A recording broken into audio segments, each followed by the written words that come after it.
शेरे Punjab 600 AM ते निघा हार्दिक स्वागत है। मैं तुहाडा मेजबान हरजीत सिंह गिल शो लेके तुहाडी सेवा च हाजिर है। 9:13 होए ने 5 जुलाई है वरा 2021 दा सोमवार है 21 हाड़ नानक शे सम्मत 553 निघा हार्दिक स्वागत है जी। जिहदे शो दे विच ਚੱਲਾਂਗੇ पंजाब नूं नमकीन सिंह पत्ती नाल देश पंजाब दे झरोखे चों गल्लां बातां करांगे ते फिर कुछ खबरां तो बाद 3 छोटे विषय ने। सोमवार नूं अक्सर छोटे विषय हुंदे आ, अपने 3 विषयां ते गलबात करनी है। नाल शामिल होना तुसीं 604 204 0600 604 204 0600 ते जंगली अग्गां नाल बर्बादी हो रही है BC च। ख्याल रखियो, कोई ट्रिप प्लान करदे हो, ट्रिप प्लान करन तो पहलां वेख के जाओ किधर नूं जाना है। ते वीकेंड ते मुंडियां ने बहजा कराती, मेरे ट्रक भर के भेजते समान दे। 604 204 0600 604 729 1224 WhatsApp टैक्सट लई ते शेरे पंजाब radio.c ते सीधा प्रसारण ऐप दे नाल सुन सकते हो। प्रोग्राम जिहड़े ने बाद च लोक सत्थ ते भी सुन सकते हो। पुण के प्रोग्राम 55 मिनट दा ही रहिंदा, 2 घंटिਆਂ ਦੇ ਵਿੱਚੋਂ ਉੱਥੇ ਪਾ ਦਿੱਤਾ ਜਾਂਦਾ। ਨਾਲੇ ਲੋਕ ਸੱਥ ਪਾਈ ਹੁੰਦੀ ਹੈ। ਪਵਨ ਜਵੰਦੇ ਦਾ ਧੰਨਵਾਦ। ਆਤਣ ਦੀ ਸਰਦਾਰ ਚੂਚਕ ਦੀ ਜਾਈ ਪੱਤਣ ਤੇ ਪੀਂਘਾਂ ਚਨਾਹ ਵਿੱਚ ਡੁਬਕੀ ਦਹਾੜਨ ਬਾਗ ਲਿਸ਼ਕਦੇ ਡੇਲੇ ਸ਼ੂਕਦਾ ਬੇਲਾ ਘਮੰਡੀ ਛਾਤੀ ਅਜਗਰੀ ਮਾਣ ਫਿਕਰ ਨਾ ਫਾਕੇ ਚੰਦਨ ਦੀ ਮੁਸ਼ਕ ਹਵਾ ਵਿੱਚ ਕਣੀਆਂ ਮੇਘ ਦੀਆਂ ਗਰਜਾਂ ਲਾਚੜੇ ਮੋਰ ਸਰੰਗਾ ਬਾਣਾ ਪੈਰ ਦੀ ਫੁਰਤੀ ਕੱਚ ਦਾ ਪਿੰਡਾ ਬਣਾ ਨੂੰ ਫੂਕੇ ਬਿਗੜਦੇ ਮੋਮਨ ਹੁਸਨ ਜਵਾਨੀ ਮੱਥੇ ਵਿੱਚ ਵੈਲ ਜਵਾਂ ਤੇ ਗਾਲਾਂ ਹੁਸਨ ਦਾ ਅੰਤ ਬਾਰ ਦੀ ਹਰਨੀ ਗੂੜੀਆਂ ਚਸ਼ਮਾ ਤਿਲਕ ਦੀ ਸੇਲੀ ਅੰਗ ਅੰਗਿਆਰੇ ਧੂਸਰੀ ਮੀਡੀ ਉਮਰ ਦਾ ਸੇਕ ਤੇ ਘਿਰਗੇ ਦਾਣੇ ਕੌਣ ਪਰਦੇਸੀ ਪੈਣ ਤੜ ਥੱਲਾ ਉਬਲਦਾ ਖੂਨ ਸਹਿਮਦੀਆਂ ਬੇਲਾਂ ਬੰਸਰੀ ਵੱਜਦੀ ਢੋਲ ਦਾ ਮੱਥ ਕੁਆਰੀ ਕੰਜ ਸ਼ੋਰ ਤੇ ਲੇਖੇ ਸਿਰਾਂ ਤੇ ਛੰਨਾ ਮੋਰ ਬੱਤ ਪਹਿਲਾਂ ਸਿਰਾਂ ਤੇ ਛੰਨਾ ਮੋਰ ਬੱਤ ਪਹਿਲਾਂ ਆਤਣ ਦੀ ਸਰਦਾਰ ਚੂਚਕ ਦੀ ਜਾਈ ਪੱਤਣ ਤੇ ਪੀਂਘਾਂ ਚਨਾਹ ਵਿੱਚ ਡੁਬਕੀ। ਆਤਣ ਦੀ ਸਰਦਾਰ ਹਰਮਨਜੀਤ ਲਿਖਦਾ ਹੈ। ਧੰਨਵਾਦ ਸਾਰਿਆਂ ਦਾ ਜਿੱਥੇ ਵੀ ਬੈਠੇ ਹੋ। ਸੋਮਵਾਰ ਦਾ ਦਿਨ ਹੈ। ਸੋਮਵਾਰ ਔਖਾ ਹੁੰਦਾ ਕਿਉਂਕਿ 12 ਐਤਵਾਰ ਨੂੰ ਵੀ ਆਰਾਮ ਨਹੀਂ ਹੈ। ਭੱਜ ਨੱਠ ਜਿਹੜੇ ਨੇ 12 ਐਤਵਾਰ ਨੂੰ ਨਿੱਜੀ ਕੰਮ, ਘਰ ਦੇ ਕੰਮ, ਭਾਈਚਾਰੇ ਦੇ ਕੰਮ, ਪੱਬਾਂ ਤੇ ਹੀ ਰਹਿੰਦੇ ਆ। ਸੋਮਵਾਰ ਨੂੰ ਇਹ ਹੁੰਦਾ ਵੀ ਅੱਜ ਦੀ ਛੁੱਟੀ ਹੋਣੀ ਚਾਹੀਦੀ ਹੈ। ਸਾਰੇ ਇਸ ਤਰ੍ਹਾਂ ਥੱਕੇ ਹੁੰਦੇ ਆ ਆਪਾਂ ਸਾਰੇ ਕੰਮਾਂ 'ਚ। ਪਰ ਇਹੀ ਜ਼ਿੰਦਗੀ ਆ ਮਿੱਤਰਾ, ਜੋ ਕਿਸੇ ਨੂੰ ਕੋਈ ਸੱਦਦਾ ਨਹੀਂ, ਫਿਰ ਬੰਦਾ ਘਰੇ ਇਕੱਲਾ ਬੈਠ ਕੇ ਕੰਧਾਂ ਨਾਲ ਗੱਲਾਂ ਕਰਦਾ ਤੇ ਟੱਬਰ ਨਾਲ ਲੜਦਾ। ਬਾਹਰ ਅੰਦਰ ਜਾਣਾ ਹੀ ਬਣਦਾ। ਸਾਰਿਆਂ ਦਾ ਧੰਨਵਾਦ। ਸੋਮਵਾਰ ਤੁਹਾਡੇ ਲਈ। ਤੇ ਸਰ ਨਮਕੀਨ ਸਿੰਘ ਪੱਤੀ ਮੇਰੇ ਨਾਲ ਪੰਜਾਬ ਤੋਂ ਸ਼ਾਮਲ ਨੇ। ਨਮਕੀਨ ਸਿੰਘ ਪੱਤੀ ਜੀ ਸਵਾਗਤ, ਸਤਿ ਸ੍ਰੀ ਅਕਾਲ। ਸ਼ੁਕਰੀਆ ਗਿੱਲ ਸਾਹਿਬ ਜੀ। ਸਭ ਤੋਂ ਪਹਿਲਾਂ ਤੁਹਾਨੂੰ ਅਤੇ ਸ਼ੇਰੇ ਪੰਜਾਬ ਰੇਡੀਓ ਦੇ ਸਾਰੇ ਹੀ ਸਰੋਤਿਆਂ ਨੂੰ ਪਿਆਰ ਭਰੀ ਸਤਿ ਸ੍ਰੀ ਅਕਾਲ ਜੀ। ਗਿੱਲ ਸਾਹਿਬ, ਮਨੁੱਖੀ ਅਧਿਕਾਰਾਂ ਲਈ ਲੜਦਾ ਬੰਦਾ ਸਾਈ ਪਾਦਰੀ ਸਟੈਨ ਸਵਾਮੀ 84 ਵਰ੍ਹਿਆਂ ਦੀ ਉਮਰ ਦੇ ਵਿੱਚ ਪੂਰਾ ਹੋ ਗਿਆ। ਭਾਰਤ ਸਰਕਾਰ ਵੱਲ ਨੂੰ ਸਵਾਲ ਉੱਠ ਰਹੇ ਨੇ। ਕਾਹਦੇ ਸਵਾਲ ਨੇ ਇਹ? ਜੀ ਗਿੱਲ ਸਾਹਿਬ, ਬੜਾ ਗੰਭੀਰ ਮਾਮਲਾ ਗਾ। ਸਾਰੀ ਉਮਰ ਇਹ ਬੰਦਾ ਮਨੁੱਖੀ ਹੱਕਾਂ ਦੇ ਲਈ ਲੜਿਆ। ਸਾਈ ਪਾਦਰੀ ਸੀਗਾ ਔਰ ਭਾਰਤ ਦੇ ਵਿੱਚ ਜਿੱਥੇ ਵੀ ਜ਼ਬਰ ਹੁੰਦਾ ਸੀ ਇਹ ਉਸ ਵਿਸ਼ੇ ਤੇ ਆਵਾਜ਼ ਬੁਲੰਦ ਕਰਦਾ ਸੀ। ਭਾਰਤ ਦੀ ਜਿਹੜੀ ਏਜੰਸੀ ਹੈ, ਨੈਸ਼ਨਲ ਇਨਵੈਸਟੀਗੇਸ਼ਨ ਏਜੰਸੀ ਹੈ, NIA, ਪਿਛਲੇ ਸਾਲ ਅਰੈਸਟ ਕੀਤਾ ਸੀ ਇਹਨੂੰ। ਔਰ ਅਰੈਸਟ ਕਰਕੇ ਇਹਨੂੰ ਰਾਂਚੀ ਤੋਂ ਗਿੱਲ ਸਾਹਿਬ ਜੇਲ੍ਹ 'ਚ ਬੰਦ ਕਰਤਾ ਸੀਗਾ।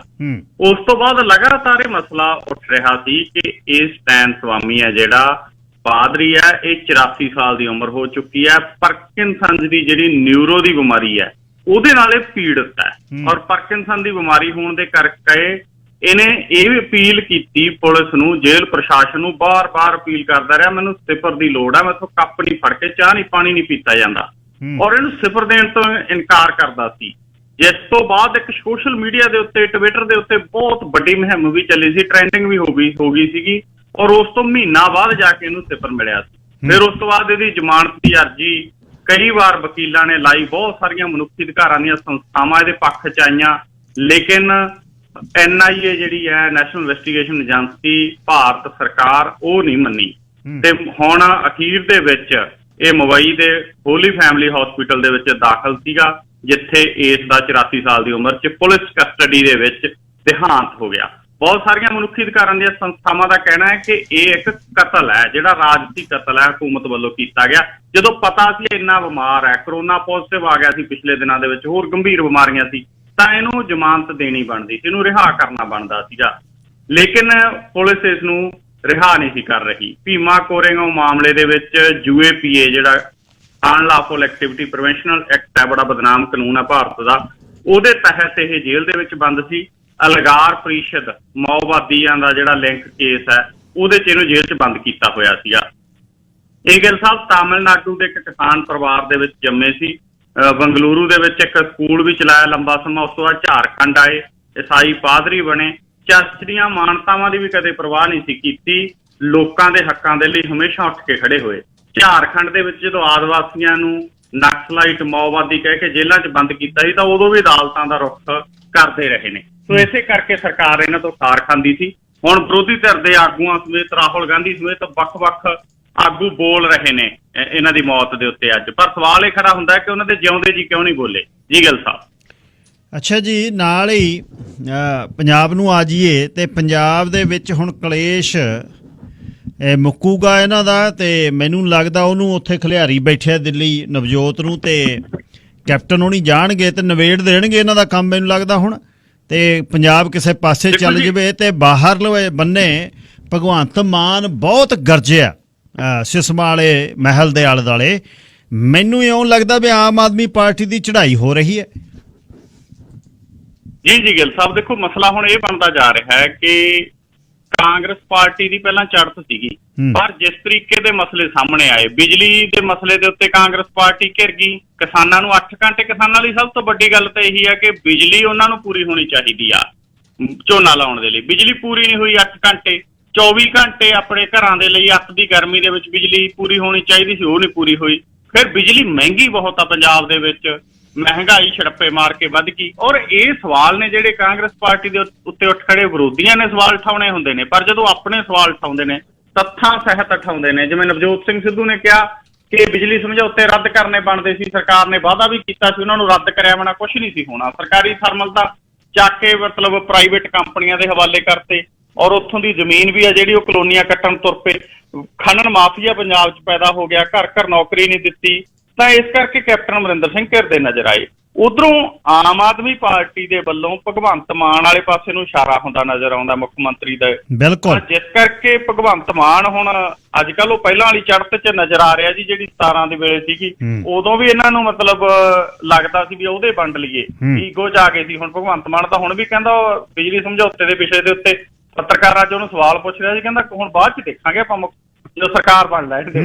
ਤਾਂ ਇਹ ਜਿਹੜਾ ਮਾਮਲਾ ਗਿੱਲ ਸਾਹਿਬ, ਇਹਦੇ ਲਈ ਕਾਂਗਰਸ ਦੀ ਹਾਈ ਕਮਾਂਡ ਜ਼ਿੰਮੇਵਾਰ ਹੈ। ਉਹਨਾਂ ਤੋਂ ਮਸਲਾ ਹੱਲ ਨਹੀਂ ਹੋ ਰਿਹਾ, ਔਰ ਮਸਲਾ ਹੱਲ ਹੋ ਜਾਣਾ ਹੁੰਦਾ। ਅੰਦਰੂਨੀ ਜਿਹੜਾ ਘਰੇਲੂ ਮਸਲੇ ਉੱਠਦੇ ਹੁੰਦੇ ਨੇ ਉਹ ਦਿਨਾਂ 'ਚ ਹੀ ਹੱਲ ਕਰਨੇ ਹੁੰਦੇ ਨੇ। ਇਹੀ ਹਾਈ ਕਮਾਂਡ ਦੀ ਮਤਲਬ ਕੈਪੇਬਿਲਿਟੀ ਹੁੰਦੀ ਆ, ਪਰ ਇੱਥੇ ਨਜ਼ਰ ਨਹੀਂ ਆਈ। ਸੋ ਕੱਲ ਨੂੰ ਸੱਦਿਆ ਕੈਪਟਨ ਅਮਰਿੰਦਰ ਸਿੰਘ ਨੂੰ, ਸੋਨੀਆ ਗਾਂਧੀ ਨੂੰ ਮਿਲਣਗੇ ਲੱਗਦਾ। ਨਵਜੋਤ ਸਿੱਧੂ ਉੱਥੇ ਹੀ ਹੈ, ਉਧਰੋਂ ਪ੍ਰਤਾਪ ਸਿੰਘ ਬਾਜਵਾ ਵੀ ਮਸਲਾ ਉਠਾ ਰਿਹਾ। ਸੋ ਬਿਜਲੀ ਦੇ ਮਸਲੇ ਦੇ ਉੱਤੇ ਹੀ ਕਾਂਗਰਸ ਸਰਕਾਰ ਘਿਰ ਜਾਣੀ ਹੈ, ਜਿਹੜੀ ਹਾਲਤ ਬਣੀ ਹੋਈ ਆ ਜੀ। ਕਿਉਂਕਿ ਕੱਲ੍ਹ ਵਾਲੀ ਜਿਹੜੀ ਤਕਰੀਰ ਸੀ ਨਾ ਸਿਸਮਾ ਵਾਲੀ, ਉਹ ਤਕਰੀਰ ਦੇ ਵਿੱਚੋਂ ਮਜ਼ਾਹੀਆਪਣਾ ਬਾਹਰ ਸੀ, ਸੀਰੀਅਸਨੈਸ ਸੀ, ਸਿਖਾਇਆ ਲੱਗਦਾ ਸੀ, ਬੁਲਾਇਆ ਲੱਗਦਾ ਸੀ। ਇਹ ਮੈਨੂੰ ਇਉਂ ਲੱਗਦਾ ਕਿ ਗੁਣਾ ਭਗਵੰਤ ਮਾਨ ਦਾ CM ਤੌਰ ਤੇ ਪੈ ਸਕਦਾ, ਜਿਹੜਾ ਮੇਰਾ ਮਨ ਹੈ ਜਿੰਨਾ ਕੁ। ਬਾਕੀ ਵੇਖਦੇ ਹਾਂ ਕੀ ਕਹਾਣੀ ਹੈ। ਅੱਛਾ, ਅੱਗੇ ਚੱਲੀਏ ਕਿ ਕਿਸਾਨ ਸੰਘਰਸ਼ ਦਾ ਹੁਣ ਕੀ। ਮੇਰਾ ਇੱਕ ਦਿਲ ਦਾ ਅੱਗੇ ਵੀ ਪੀੜ ਜਿਹੜੀ ਮੈਂ ਸਾਂਝੀ ਕਰਦਾ ਰਹਿਣਾ ਵੀ ਜਦ ਸੰਘਰਸ਼ਾਂ ਦੇ ਵਿੱਚ ਜਿਹੜੇ ਇਸ ਜਹਾਨ ਤੋਂ ਕੂਚ ਕਰ ਜਾਂਦੇ ਆ, ਜਿਹੜੇ ਉੱਜੜ ਜਾਂਦੇ ਆ, ਉਹ ਸੰਘਰਸ਼ ਦੇ ਸਮਿਆਂ ਦੇ ਉਸ ਦੇ ਹਾਣੀ ਬਣ ਕੇ ਵਿਚਰਦੇ ਆ ਤੇ ਲੋਕ ਗੱਲ ਕਰਦੇ ਆ ਤੇ ਆਮ ਭੁੱਲ ਜਾਂਦੇ। ਹੁਣ ਲੋਕ ਦਿੱਲੀ ਵਾਲੀਆਂ ਚੀਜ਼ਾਂ ਹੀ ਭੁੱਲ ਗਏ, ਬੈਠੇ ਨੇ ਉੱਥੇ ਗਾਇਕ ਜੀ, ਉੱਥੇ ਠੋਕ ਦਿਆਂਗੇ, ਉੱਥੇ ਕਰ ਦਿਆਂਗੇ, ਚੱਲ ਪੀ ਟਰਾਲੀ, ਆ ਗਈ ਟਰਾਲੀ। ਹੁਣ ਚੁੱਪ ਕਰੇ ਬੈਠੇ ਆ, ਸਾਰੇ ਭੁੱਲ ਗਏ ਉਹਨਾਂ ਨੂੰ ਜਿਹੜੇ ਬਾਬੇ ਉੱਥੇ ਬੈਠੇ ਆ। ਤੇ ਇਹੀ ਕੌਮ ਦਾ ਦਿਖਾਂਤ ਹੈ। ਅੱਛਾ, ਹੁਣ ਮੌਨਸੂਨ ਸਮਾਗਮ ਆਉਣਾ ਹੈ, ਉਹਨੂੰ ਘੇਰਨ ਲਈ ਤਿਆਰੀ ਕਰ ਰਹੇ ਨੇ। ਜੀ ਗਿੱਲ ਸਾਹਿਬ, ਇਹ ਦੁਬਾਰੇ ਚਰਚਾ ਦਾ ਵਿਸ਼ਾ ਬਣਨਾ ਕਿਸਾਨ ਸੰਘਰਸ਼। ਦੇਖੋ, ਕਿਉਂਕਿ ਪੰਜਾਬ ਦਾ ਹੱਲ ਤਾਂ ਉੱਥੋਂ ਹੀ ਨਿਕਲਣਾ।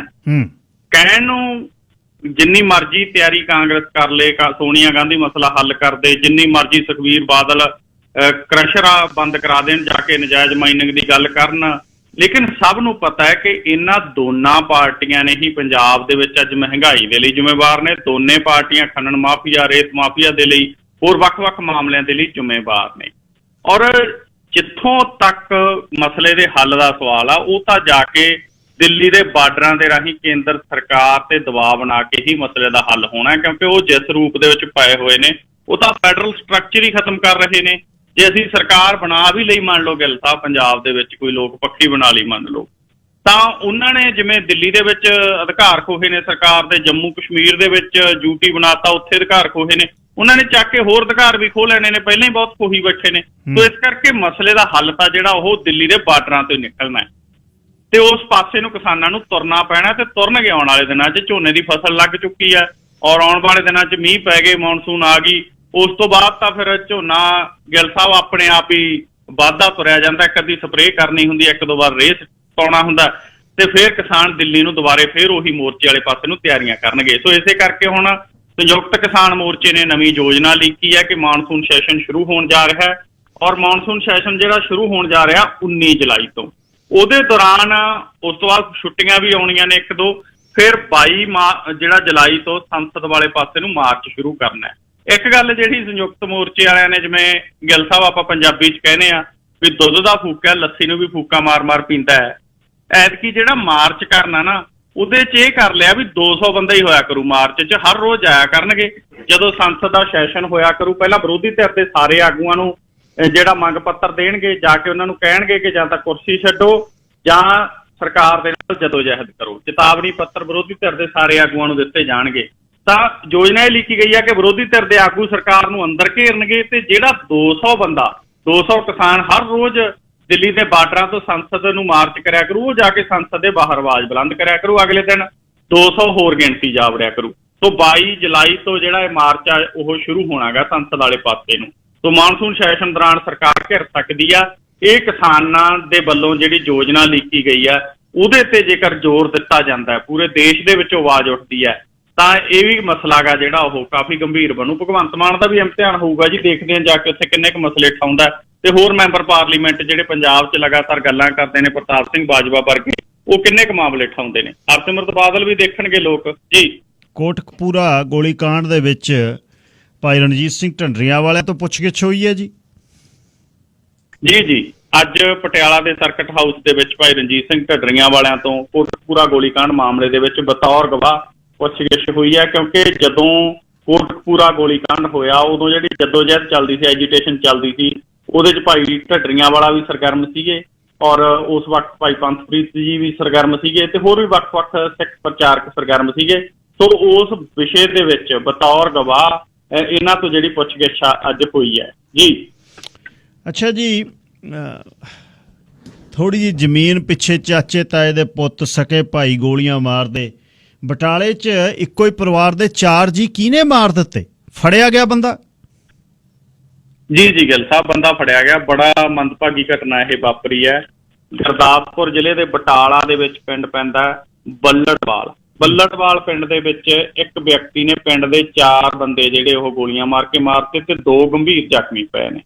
ਦਰਅਸਲ ਗਿੱਲ ਸਾਹਿਬ ਮਸਲੇ ਦੇ 3 ਕਾਰਨ ਨੇ ਜਿਹੜੇ ਦੱਸੇ ਜਾਂਦੇ ਨੇ। ਮੇਨ ਕਾਰਨ ਆ ਜਿਹੜਾ ਉਹ ਇਹ ਆ ਕਿ ਜਿਹੜੇ ਵਿਅਕਤੀ ਨੇ ਗੋਲੀਆਂ ਮਾਰੀਆਂ ਨੇ ਉਹਦੀ ਨਾਬਾਲਗ ਕੁੜੀ 10ਵੀਂ 'ਚ ਪੜ੍ਹਦੀ ਸੀ। ਉਹਨੂੰ ਲੱਗਿਆ ਪਤਾ ਕਿ ਮੇਰੀ ਕੁੜੀ ਦੇ ਇਹ ਜਿਹੜੇ ਵਿਅਕਤੀ ਗੋਲੀਆਂ ਮਾਰ ਕੇ ਮਾਰੇ ਆ, ਇਹਨਾਂ ਦੇ ਮੁੰਡੇ ਦੇ ਨਾਲ ਜਿਹੜਾ ਉਹ ਰਿਲੇਸ਼ਨ ਹੈ, ਜਿਸ ਕਰਕੇ ਉਸ ਵਿਅਕਤੀ ਨੇ ਇਸੇ ਰੰਜਿਸ਼ ਦੇ ਤਹਿਤ ਇੱਕੋ ਪਰਿਵਾਰ ਦੇ 4 ਬੰਦਿਆਂ ਨੂੰ ਗੋਲੀਆਂ ਮਾਰ ਕੇ ਕਤਲ ਕਰਤਾ। 2 ਗੰਭੀਰ ਜ਼ਖਮੀ ਨੇ।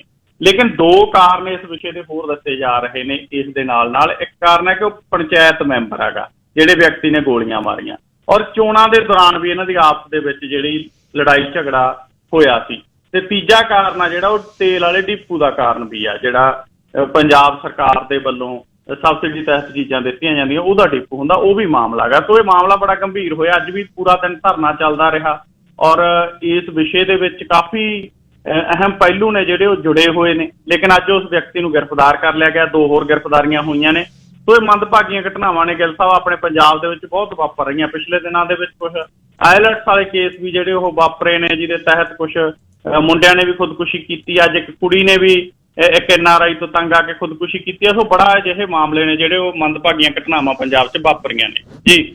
ਅਖੀਰ 'ਚ ਰਾਫੇਲ ਲੜਾਕੂ ਜਹਾਜ਼ਾਂ ਦਾ ਜਿਹੜਾ ਰੇੜਕਾ ਹੈ ਉਹ ਫੇਰ ਹੁਣ ਕੀ ਪੈ ਗਿਆ? ਮੋਦੀ ਸਰਕਾਰ ਤੰਗੀ 'ਚ ਹੈ। ਜੀ ਗਿੱਲ ਸਾਹਿਬ, ਇਹ ਨਾ 2016 ਦੇ ਵਿੱਚ ਜਿਹੜੀ ਪਿਛਲੀ NDA ਸਰਕਾਰ ਸੀ, ਮੋਦੀ ਸਰਕਾਰ, ਉਸ ਸਰਕਾਰ ਨੇ 2016 ਦੇ ਵਿੱਚ ਫਰਾਂਸ ਤੋਂ ਜਿਹੜੇ ਲੜਾਕੂ ਰਾਫੇਲ ਜੈਟ ਜਹਾਜ਼ ਨੇ ਜਿਹੜੇ ਉਹ ਖਰੀਦੇ ਸੀ।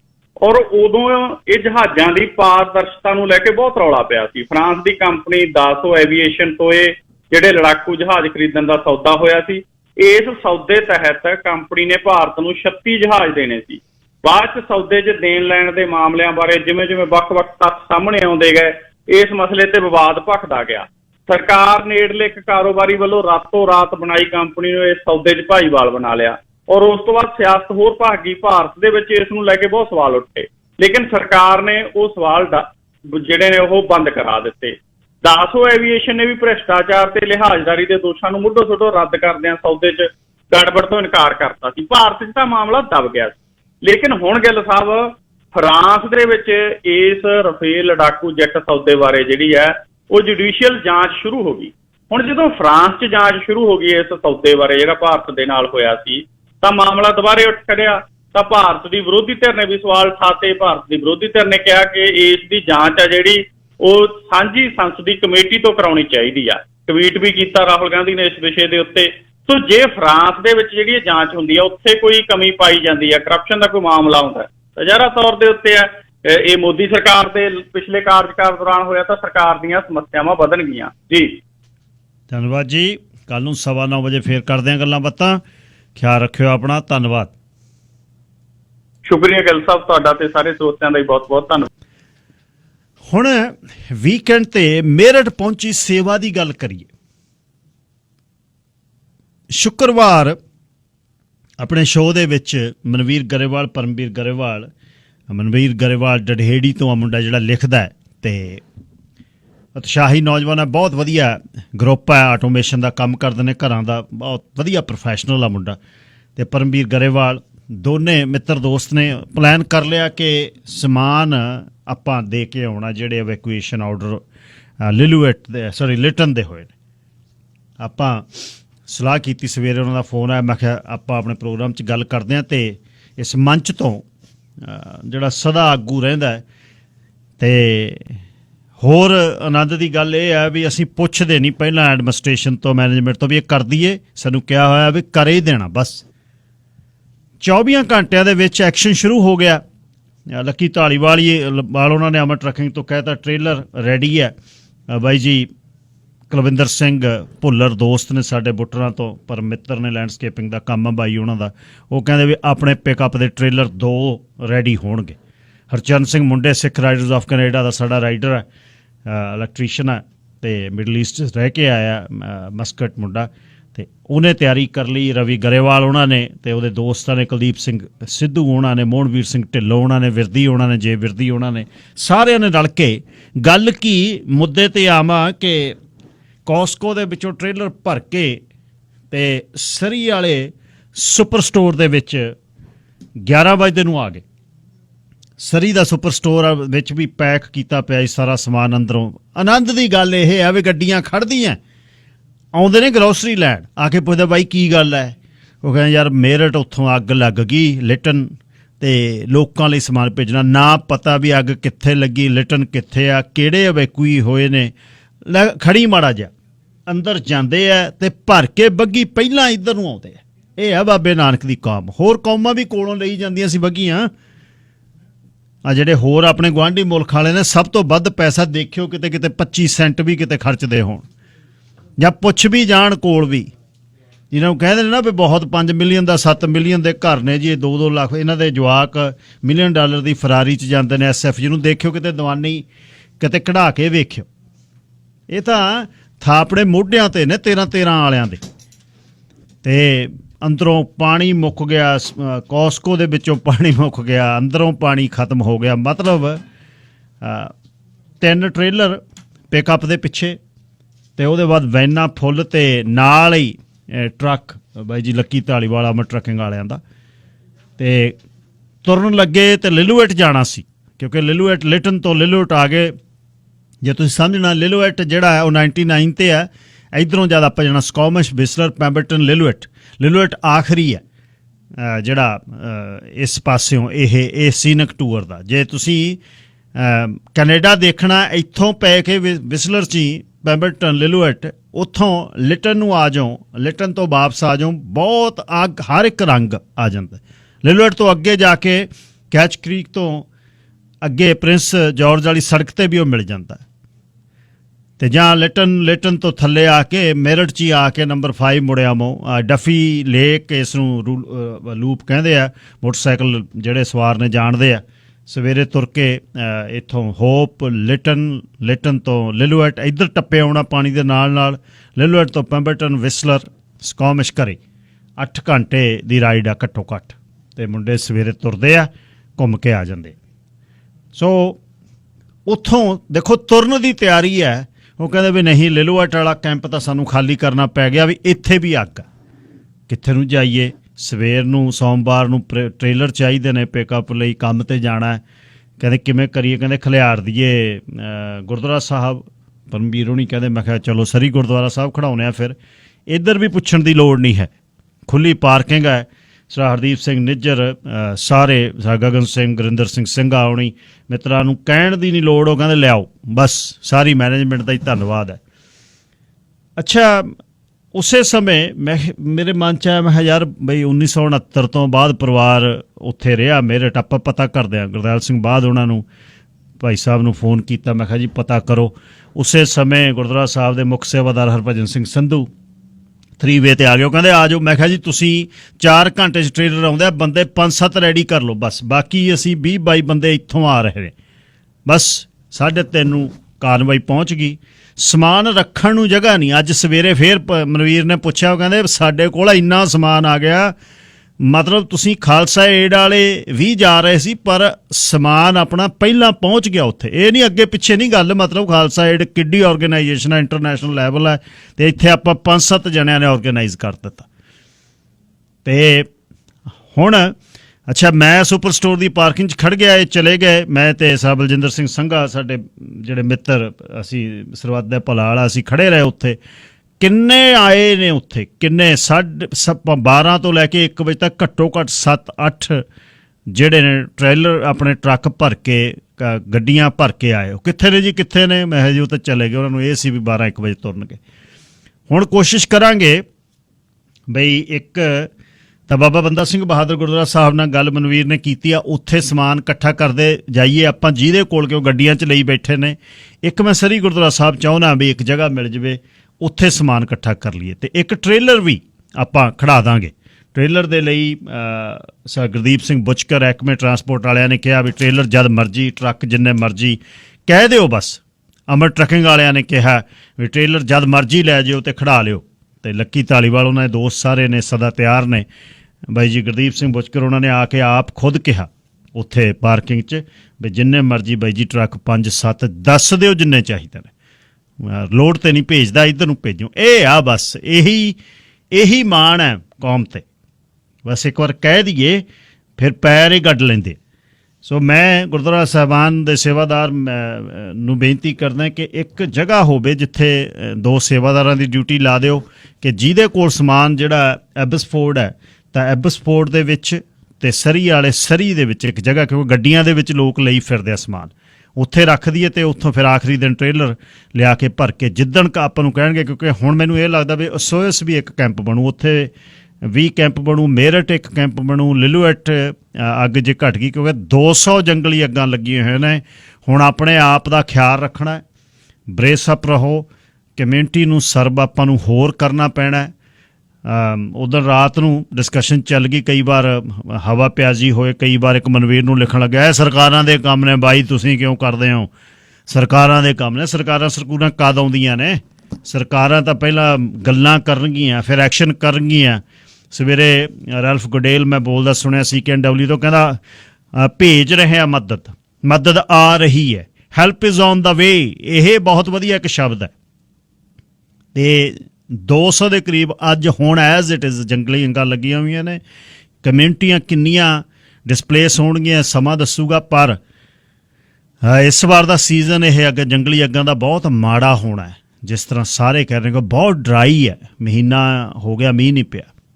ਸੋ ਸਾਰਿਆਂ ਦਾ ਧੰਨਵਾਦ ਮੰਚ ਵੱਲੋਂ, ਬਾਅਦ ਪਰਿਵਾਰ ਵੱਲੋਂ, ਅਤੇ ਜਿਹੜਾ ਤੁਸੀਂ ਐਕਟ ਕੀਤਾ ਸਰਦਾਰ ਹਰਭਜਨ ਸਿੰਘ ਸੰਧੂ ਉਹਨਾਂ ਦਾ ਮੁੱਖ ਸੇਵਾਦਾਰ ਜਿਹੜੇ ਨੇ ਗੁਰਦੁਆਰਾ ਸਾਹਿਬ ਦੇ ਮੇਰਠ ਦੇ, ਉਹਨਾਂ ਦਾ ਧੰਨਵਾਦ। ਉਹਨਾਂ ਨੇ ਜਦੇ ਆਰਗੇਨਾਈਜ਼ ਕੀਤਾ, ਮੂਲ ਨਿਵਾਸੀ ਉੱਥੇ ਆਪ ਆਏ ਹੋਏ ਸੀ। ਜਿਹੜੀਆਂ ਵੀਡੀਓਜ਼ ਆਪਾਂ ਪਾਈਆਂ ਸਾਰੀਆਂ ਆਪਣੇ ਫੇਸਬੁੱਕ 'ਤੇ, ਤੋ ਇਹੀ ਆ ਬਸ, ਇਹੀ ਸਾਡੇ ਹੱਥ ਹੈ, ਇਹੀ ਚਾਹੀਦਾ। ਤੁਸੀਂ ਸੇਵਾ ਕਰਕੇ ਤੁਹਾਨੂੰ ਆਨੰਦ, ਹੁਣ ਸਰਬੱਤ ਦੇ ਭਲੇ ਦੀ ਐਤਵਾਰ ਅਸੀਂ 12-14 ਜਣੇ ਆ, ਅਤੇ ਮਤਲਬ ਤੁਸੀਂ ਮਹਿਸੂਸ ਕਰਿਓ ਆ ਕੇ ਉੱਥੇ, ਦੇਖਿਓ ਤੁਸੀਂ ਆ ਕੇ ਬਈ ਤੁਸੀਂ ਕਿਵੇਂ ਮਹਿਸੂਸ ਕਰਦੇ ਹੋ ਉੱਥੇ। ਉਹਨਾਂ ਨੂੰ ਪਤਾ ਹੈ ਵੀ 5 ਵਜੇ ਆਉਂਦੇ ਆ, ਟਰੱਕ ਲੈ ਕੇ ਆਉਂਦੇ ਆ, ਅਤੇ ਬਸ ਦੱਸਦੇ ਆ ਤੁਸੀਂ ਕੌਣ ਹੋ। ਹਾਲਾਂਕਿ ਬਹੁਤ ਨਸ਼ੇ 'ਚ ਹੁੰਦੇ ਆ, ਪਰ ਸਾਡਾ ਫਰਜ਼ ਹੈ, ਗਲ ਸੁੱਕੇ ਹੁੰਦੇ ਆ ਜਦ ਉਹਨਾਂ ਦੇ ਇੱਕ ਪਾਣੀ ਦਾ ਇੱਕ ਬੋਟਲ ਜਾਂ ਕੋਈ ਪੌਪ ਜਿਹੜਾ ਜਾਂਦਾ ਹੈ ਨਾਲ ਖੀਰ ਜੀ, ਅਤੇ ਮਤਲਬ ਗੱਲ ਕੀ ਤੁਸੀਂ ਸਰਵ ਕਰਦੇ ਹੋ। ਅਤੇ ਇਹੀ ਆ ਬਸ ਕੌਮ 'ਚ। ਮੈਂ ਤਾਂ ਹੀ ਕਹਿਣਾ ਔਰਗੇਨਾਈਜ਼ ਵੱਡੀਆਂ ਕਰਨ ਦੀ ਨਹੀਂ ਲੋੜ ਹੁੰਦੀ, ਬੰਦੇ 5-7 ਲਾਈਕਵਾਈਜ਼ ਆਪਣੇ ਇਕੱਠੇ ਹੋਵੋ, ਜਿਹੜੇ ਖੂੰਜੇ 'ਚ ਮਰਜ਼ੀ ਸ਼ੁਰੂ ਕਰ ਲਓ। ਇਹਦੇ 'ਤੇ ਕਿਹੜਾ ਰੀਬਨ ਕੱਟਣਾ ਕੋਈ, ਜਾਂ ਇਹਦੇ 'ਤੇ ਗੱਲਾਂ ਕਰਨੀਆਂ, ਜੇ 2-2 ਫੁੱਟ ਦੇ ਲੰਬੇ ਲੇਖ ਲਿਖਣੇ ਆ ਫੇਸਬੁੱਕ 'ਤੇ, ਇਹ ਤਾਂ ਜਦ ਮਰਜ਼ੀ ਕਰ ਲਓ। ਅਤੇ ਕਈ ਵਾਰ ਸਾਡੇ ਇਰਾਦੇ ਹੋਰ ਹੁੰਦੇ ਨੇ, ਕਰਦੇ ਅਸੀਂ ਕੋਰ ਹੁੰਦੇ ਹਾਂ, ਪਰ ਉਹ ਕਿਸੇ ਪਾਸੇ ਜਾਂਦੇ ਨਹੀਂ ਹੁੰਦੇ, ਗੱਲਾਂ ਰਹਿ ਜਾਂਦੀਆਂ ਹੁੰਦੀਆਂ। ਸੋ ਜਦ ਤੁਸੀਂ ਮੈਨਕਾਇੰਡ ਨੂੰ, ਮਨੁੱਖਤਾ ਨੂੰ ਦੀ ਸੇਵਾ ਕਰਨੀ ਹੈ, ਉਹਦੇ ਲਈ ਬਾਹਲਾ ਕੁਛ ਨਹੀਂ। ਸਾਲ ਪਹਿਲਾਂ ਅਸੀਂ ਟੇਬਲੇ ਲਾ ਲਏ ਸੀ ਉੱਥੇ ਜਾ ਕੇ, ਸਾਹਮਣੇ ਕਈ ਪਿੱਛੇ ਦੀ ਲੰਘਦੇ ਸੀ, ਕੋਈ ਕਿੱਥੋਂ ਆ ਕੇ ਲੰਘਦੇ ਸੀ, ਉਹਨਾਂ ਨੂੰ ਪਤਾ ਨਹੀਂ ਸੀ। ਇਸ ਤਰ੍ਹਾਂ ਹੀ 6 ਮਹੀਨੇ ਕਰਦੇ ਰਹੇ, ਫਿਰ ਟਰੱਕ ਲੈ ਲਿਆ। ਹੌਲੀ ਹੌਲੀ ਨਾਲੇ ਆਪਣਾ ਦਸਵੰਧ ਕੱਢੋ, ਸਮੇਂ ਦਾ ਦਸਵੰਧ ਸਭ ਤੋਂ ਵੱਡਾ ਹੈ। ਧੰਨਵਾਦ ਫੇਰ ਸਾਰਿਆਂ ਦਾ। ਕੇਂਦਰੀ ਦੀ ਜਿਹੜੀ ਮੈਂ ਗੱਲ ਕਰ ਰਿਹਾ ਸੀ, ਮੇਨਲੈਂਡ ਫਰੂਟਸ, ਉਹਨਾਂ ਨੂੰ ਵਰਕਰ ਚਾਹੀਦੇ ਹੈ। ਐਬਸਫੋਰਡ ਦੇ ਵਿੱਚ ਨਵੀਂ ਜਿਹੜੀ ਬਲੂਬੇਰੀ ਦੀ ਕੇਂਦਰੀ ਜਿਹੜੀ ਹੈ ਐਬਸਫੋਰਡ 'ਚ ਲੱਗੀ ਹੈ, ਅਤੇ ਬਲੂਬੇਰੀ ਜਦ ਟੁੱਟਦੀ ਹੈ, ਸਾਰੇ ਫਾਰਮਰਾਂ ਨੂੰ ਵੀ ਬੇਨਤੀ ਹੈ ਕਿ ਬਲੂਬੇਰੀ ਇਹਨਾਂ ਦੇ ਕੋਲ ਲੈ ਕੇ ਜਾਇਓ। ਜਿਹੜੀ ਪੇਮੈਂਟ ਹੈ ਉਸੇ ਸਮੇਂ ਤੁਹਾਨੂੰ ਦਿੱਤੀ ਜਾਏਗੀ। ਗੁਰਪ੍ਰੀਤ ਸਿੰਘ ਬਰਾੜ 604 751 58 58, ਨਵੀ ਬਰਾੜ 604 825 2799।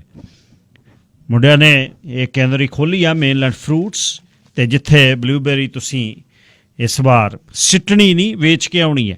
ਅਤੇ ਨਾਲ ਹੀ ਉਸੇ ਸਮੇਂ ਉਹ ਨਹੀਂ ਵੀ 7-8 ਮਹੀਨਿਆਂ ਬਾਅਦ ਦੇਖਾਂਗੇ ਜਿਹੜੀ ਕੀਮਤ ਨਿਕਲੂ, ਕੀ ਭਾਅ ਭੰਨਤਾ ਹੈ, ਜਿਵੇਂ ਪੰਜਾਬ 'ਚ ਕਰਦੇ ਆ ਭਾਅ, ਉਸੇ ਸਮੇਂ ਦੇ ਕੇ ਤੁਹਾਡੀ ਪੇਮੈਂਟ ਕਰਨਗੇ।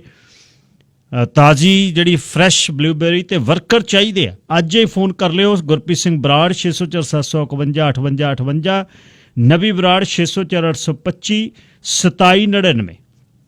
ਮੇਨਲੈਂਡ ਫਰੂਟਸ ਪ੍ਰੋਗਰਾਮ ਦੇ ਸਪਾਂਸਰ ਨੇ। ਅੱਛਾ, ਜਿਹੜੀ ਮੈਂ ਗੱਲ ਤੁਹਾਡੇ ਨਾਲ ਕਰਨੀ ਸੀ ਰੈਜ਼ੀਡੈਂਸ਼ੀਅਲ ਸਕੂਲਸ ਦੀ, ਰੈਜ਼ੀਡੈਂਸ਼ੀਅਲ ਸਕੂਲਸ ਬਾਰੇ ਦੱਸਣ ਤੋਂ ਪਹਿਲਾਂ ਦੱਸ ਦਵਾਂ ਵੀ SOS ਦੇ ਵਿੱਚ ਜਿਹੜਾ ਬੈਂਡ ਹੈ, ਰਿਜ਼ਰਵ ਆ ਜਿਹੜਾ, ਉਹਦੇ 'ਚ ਵੈਕੂਏਸ਼ਨ ਅਲਰਟ ਜਿਹੜਾ ਜਾਰੀ ਕਰ ਦਿੱਤਾ ਹੈ। SOS ਦੇ ਨੇੜੇ ਵੀ ਜੰਗਲੀ ਅੱਗ ਹੈ, ਅਤੇ ਮੈਨੂੰ ਲੱਗਦਾ ਵੀ ਅਗਲੀ ਜਿਹੜੀ ਆਪਣੀ ਮਦਦ ਹੈ SOS ਦੇ ਵਿੱਚ ਪਹੁੰਚਾਵਾਂਗੇ ਇਸ ਵੀਕਐਂਡ 'ਤੇ। ਅਤੇ ਦੋਨੇ ਗੁਰਦੁਆਰਾ ਸਾਹਿਬ ਤੁਸੀਂ ਸਮਾਨ ਆਪਣਾ ਦੇ ਸਕਦੇ ਹੋ ਵਰਤੋਂ ਦੇ ਵਿੱਚ ਜਿਹੜਾ ਆਵੇ, ਬੱਚਿਆਂ ਦਾ ਫੂਡ, ਅਤੇ ਉਸ ਤੋਂ ਬਾਅਦ ਡੌਗ ਫੂਡ ਵੀ, ਪੈਟਸ ਜਿਹੜੇ ਰੱਖੇ ਹੁੰਦੇ ਨੇ, ਅਤੇ ਕੱਪੜੇ, ਪਾਣੀ, ਖਾਣ ਵਾਲੀਆਂ ਚੀਜ਼ਾਂ, ਸੈਨੀਟਾਈਜ਼ਰ ਬਹੁਤ ਹੋ ਜਾਂਦੇ ਨੇ। ਸੈਨੀਟਾਈਜ਼ਰ ਬਹੁਤ ਨੇ ਗੁਰਦੁਆਰਾ ਸਾਹਿਬ 'ਚ ਪਹਿਲਾਂ ਪਏ, ਉੱਥੋਂ ਲੈ ਲਾਂਗੇ, ਤੁਸੀਂ ਸੈਨੀਟਾਈਜ਼ਰ ਨੂੰ ਨਾ ਲਿਓ। ਬਾਕੀ ਸਮਾਨ ਜਿਹੜਾ ਉਹ ਪਹੁੰਚਦਾ ਕਰੋ ਬਾਬਾ ਬੰਦਾ ਸਿੰਘ ਬਹਾਦਰ ਗੁਰਦੁਆਰਾ ਸਾਹਿਬ ਦੇ ਵਿੱਚ ਅਤੇ ਸਰੀ ਗੁਰਦੁਆਰਾ ਸਾਹਿਬ ਦੇ ਵਿੱਚ। ਮੈਂ ਪ੍ਰਬੰਧਕਾਂ ਨੂੰ ਬੇਨਤੀ ਕਰਦਾ ਜੀ, ਆਪਣੇ ਗੁਰੂ ਦੇ ਜਿਹੜੇ ਵਜ਼ੀਰ ਨੇ ਉਹਨਾਂ ਨੂੰ ਕਹਿ ਦਿਓ ਕਿ ਜਦ ਵੀ ਕੋਈ ਸਮਾਨ ਰੱਖਣ ਦੇਣ ਆਉਂਦਾ ਤਾਂ ਰੱਖ ਲੈਣ। ਅਤੇ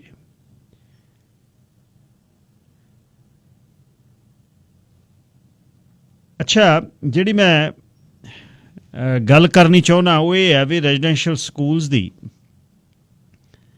ਹੁਣ ਗੱਲ ਇੱਥੇ ਆ ਕੇ ਖੜੀ ਆ ਵੀ ਜ਼ਿੰਮੇਵਾਰ ਕੌਣ ਹੈ ਯਾਰ, ਕਿਹਦੀਆਂ ਸਰਕਾਰਾਂ ਸੀ? ਹੁਣ ਵਾਲੇ ਚੁੱਪ ਕਰੀ ਜਾਂਦੇ ਆ, ਜਦ ਇਹ 1978 ਤੱਕ ਬੰਦ ਹੋਇਆ ਰੈਜ਼ੀਡੈਂਸ਼ੀਅਲ ਸਕੂਲ ਜਿਹੜਾ ਕੈਮਲੂਪਸ ਦਾ, ਜਿੱਥੇ ਸਭ ਤੋਂ ਪਹਿਲੇ ਇਹਨਾਂ ਬੱਚਿਆਂ ਦੇ ਰਿਮੇਨ ਜਿਹੜੇ ਨੇ ਮਿਲੇ ਨੇ, ਤਾਂ ਇੱਥੇ ਉਸ ਸਮੇਂ ਕੌਣ ਸੀ? 1969 ਦੇ ਵਿੱਚ ਨਾ ਜਾਂ ਕਰੇਚਾਂ ਉਸ ਸਮੇਂ ਇੰਡੀਅਨ ਅਫੇਅਰਸ ਦਾ ਮਿਨਿਸਟਰ ਬਣਾਇਆ, ਤਾਂ ਉਸ ਸਮੇਂ ਇੱਕ ਵਾਈਟ ਪੇਪਰ ਜਿਹੜਾ ਉਹ ਇਹਨਾਂ ਨੇ ਜਾਰੀ ਕੀਤਾ ਸੀ। ਪੀਰੇ ਐਲੀਅਟ ਟਰੂਡੋ ਪ੍ਰਧਾਨ ਮੰਤਰੀ ਸੀ। ਉਹਦੇ ਵਿੱਚ ਇੰਡੀਅਨ ਜਿਹੜਾ ਲਾਅ ਹੈ ਉਸ ਨੂੰ ਅਬੋਲਿਸ਼ ਕਰਨ ਦੀ ਗੱਲ, ਖਤਮ ਕਰਨ ਦੀ ਗੱਲ ਕੀਤੀ ਸੀ, ਟਰੀਟੀਜ਼ ਖਤਮ ਕਰਨ ਦੀ ਗੱਲ ਕੀਤੀ ਸੀ ਵੀ ਕੈਨੇਡੀਅਨਜ਼ ਇਹ ਬਣ ਜਾਓ ਤੁਸੀਂ ਸਾਰੇ। ਅੱਛਾ, ਉਹ ਜੇ ਕੈਨੇਡੀਅਨਜ਼ ਬਣਦੇ ਆ, ਲੈਂਡ ਤਾਂ ਹੁਣ ਵੀ ਉਹਨਾਂ ਦੀ ਰੋਕ ਲਈ ਕਰੋਨ ਲੈਂਡ ਦੇ ਥੱਲੇ ਥੋੜ੍ਹੀ ਬਹੁਤੀ ਰਿਜ਼ਰਵ ਦੀ ਰੱਖ ਕੇ, ਟਰੀਟੀਜ਼ ਕੁਛ ਹੈਗੇ ਨੇ, ਜੰਗਲਾਂ ਦੇ ਜੰਗਲ ਠੇਕਿਆਂ 'ਤੇ ਵੱਡੀਆਂ ਆਪਣੀਆਂ ਕੰਪਨੀਆਂ ਨੂੰ ਦੇਈ ਜਾਂਦੇ ਆ ਜ਼ਮੀਨਾਂ ਦੀਆਂ। ਕਿਤੇ ਕਿਤੇ ਉਹਨਾਂ ਦਾ ਜ਼ੋਰ ਹੈ, ਜਿਵੇਂ ਸਵਾਸਨ ਦੇ ਵਿੱਚ ਉਹਨਾਂ ਨੇ ਟਰੀਟੀ ਕੀਤੀ ਜਿੱਥੇ ਵੱਡਾ ਮਾਲ ਬਣਿਆ, ਉਹਦੇ ਵਿੱਚ ਉਹਨਾਂ ਨੇ, ਸਿਆਣਾ ਸੀ ਬੈਂਡ ਦਾ ਚੀਫ, ਉਸਨੇ ਪੈਸਾ ਧੇਲਾ ਵਧੀਆ ਬਣਾ ਲਿਆ, ਆਉਣ ਵਾਲੇ ਸਮੇਂ ਦੇ ਵਿੱਚ ਫਾਇਦਾ ਹੋਊਗਾ। ਇਸ ਤਰ੍ਹਾਂ ਅਸੋਇਸ ਦੇ ਵਿੱਚ ਬਹੁਤ ਲੈਂਡ ਆ ਉਹਨਾਂ ਦੇ ਕੋਲ। ਅਸੋਇਸ ਦਾ ਜਿਹੜਾ ਇਹ ਚੀਫ ਹੈ ਅਸੋਇਸ ਦੇ ਉਸ ਬੈਂਡ ਦਾ, ਉਹ ਵੀ ਸਿਆਣਾ ਕਹਿੰਦੇ ਬਹੁਤ। ਅੱਛਾ, ਵਾਈਟ ਪੇਪਰਸ ਦੇ ਵਿੱਚ ਜਦ ਵਿਰੋਧਤਾ ਹੋ ਗਈ, ਫਿਰ ਟਰੂਡੋ ਕਹਿੰਦਾ ਬਈ ਇਹਨਾਂ ਨੂੰ ਗੈਟੋ 'ਚ ਕਹਿੰਦਾ ਰਹਿਣ ਦਿਓ ਜਿੰਨਾ ਚਿਰ ਰਹਿਣਾ ਚਾਹੁੰਦੇ। ਗੈਟੋ ਕਿਹਨੂੰ ਕਹਿੰਦੇ ਨੇ? ਗੈਟੋ ਉਹ ਜਗ੍ਹਾ ਸੀ ਜਿੱਥੇ ਹਿਟਲਰ ਨੇ ਯਹੂਦੀਆਂ ਨੂੰ ਇਕੱਠਾ ਕੀਤਾ ਸੀ, ਉਹਦੇ ਬਾਅਦ ਉਹਨਾਂ ਨੂੰ ਮਾਰਨ ਨੂੰ ਲੈ ਕੇ ਜਾਂਦਾ ਸੀ। ਗੈਟੋ ਸ਼ਬਦ ਜਦ ਬਣਿਆ ਸੀ, ਇਕੱਠੇ ਕਰ ਲਏ ਸਾਰੇ ਯੂਰਪ 'ਚੋਂ ਇੱਕ ਜਗ੍ਹਾ ਇਕੱਠੇ ਕਰ ਲਏ, ਉੱਥੋਂ ਫਿਰ ਅੱਗੇ ਲੈ ਕੇ ਜਾਂਦਾ, ਉਹਨੂੰ ਗੈਟੋ ਸ਼ਬਦ ਉਹ ਸੀ। ਟਰੂਡੋ ਨਹੀਂ ਕਹਿੰਦੇ ਵੀ light them live in ghettos as long as they wanted to live। ਅੱਛਾ, ਹੁਣ ਟਰੂਡੋ ਦੀ ਮਿਨਿਸਟਰੀ ਆ ਉਸ ਸਮੇਂ 68 ਤੋਂ ਲੈ ਕੇ 79 ਤੱਕ, 80 ਤੋਂ ਲੈ ਕੇ 84 ਤੱਕ। ਰੈਜ਼ੀਡੈਂਸ਼ੀਅਲ ਸਕੂਲ ਜਿਹੜਾ 78 ਦੇ ਵਿੱਚ ਬੰਦ ਹੁੰਦਾ, ਪਹਿਲਾ ਕੈਂਪ ਜਿਹੜਾ ਕੈਮਲੂਪਸ ਦੇ ਵਿੱਚ ਜਿੱਥੋਂ ਇਹ ਬੱਚਿਆਂ ਦੇ ਜਿਹੜੇ ਨੇ ਪਿੰਜਰ ਮਿਲੇ ਨੇ। ਹੁਣ ਜ਼ਿੰਮੇਵਾਰੀ ਕਿਹਨੇ ਕਰਨੀ ਹੈ? ਕੌਣ ਲਊਗੀ ਜ਼ਿੰਮੇਵਾਰੀ? ਜਿਹੜਾ ਰੈਜ਼ੀਡੈਂਸ਼ੀਅਲ ਸਕੂਲ ਕੈਮਲੂਪਸ ਦਾ, ਉਹ ਇਹਨਾਂ ਦੀ ਸਰਕਾਰ ਦੇ ਵੇਲੇ, ਹੁਣ ਟਰੂਡੋ ਦੇ ਪੁੱਤ ਨੂੰ, ਜਸਟਨ ਟਰੂਡੋ ਦੀ ਗੱਲ ਉਹਨਾਂ ਨੇ ਜਦ ਕਰਨੀ ਹੈ ਹੱਸ ਕੇ ਕਰ ਲੈਣੀ ਹੈ। ਸਰਕਾਰ ਕਿਹਦੀ ਸੀ ਜਦ ਕਾਮਾਗਾਟਾ ਮਾਰੂ ਦਾ ਨਾਂ ਪੈਂਦਾ ਹੈ, ਲਿਬਰਲ ਵਾਲੇ ਬਹੁਤ ਗਰਮ ਹੋ ਕਹਿੰਦੇ ਨੇ ਦੇਖੋ ਜੀ ਉਸ ਸਮੇਂ ਕੌਣ ਸੀ? ਕੰਜ਼ਰਵੇਟਿਵ ਸੀ ਜੀ ਉਸ ਸਮੇਂ। ਕੰਜ਼ਰਵੇਟਿਵ ਵਾਲੇ ਕਹੀ ਜਾਂਦੇ ਨੇ ਅਸੀਂ ਨਹੀਂ ਸੀ, ਉਸ ਸਮੇਂ ਲਿਬਰਲ ਸੀ।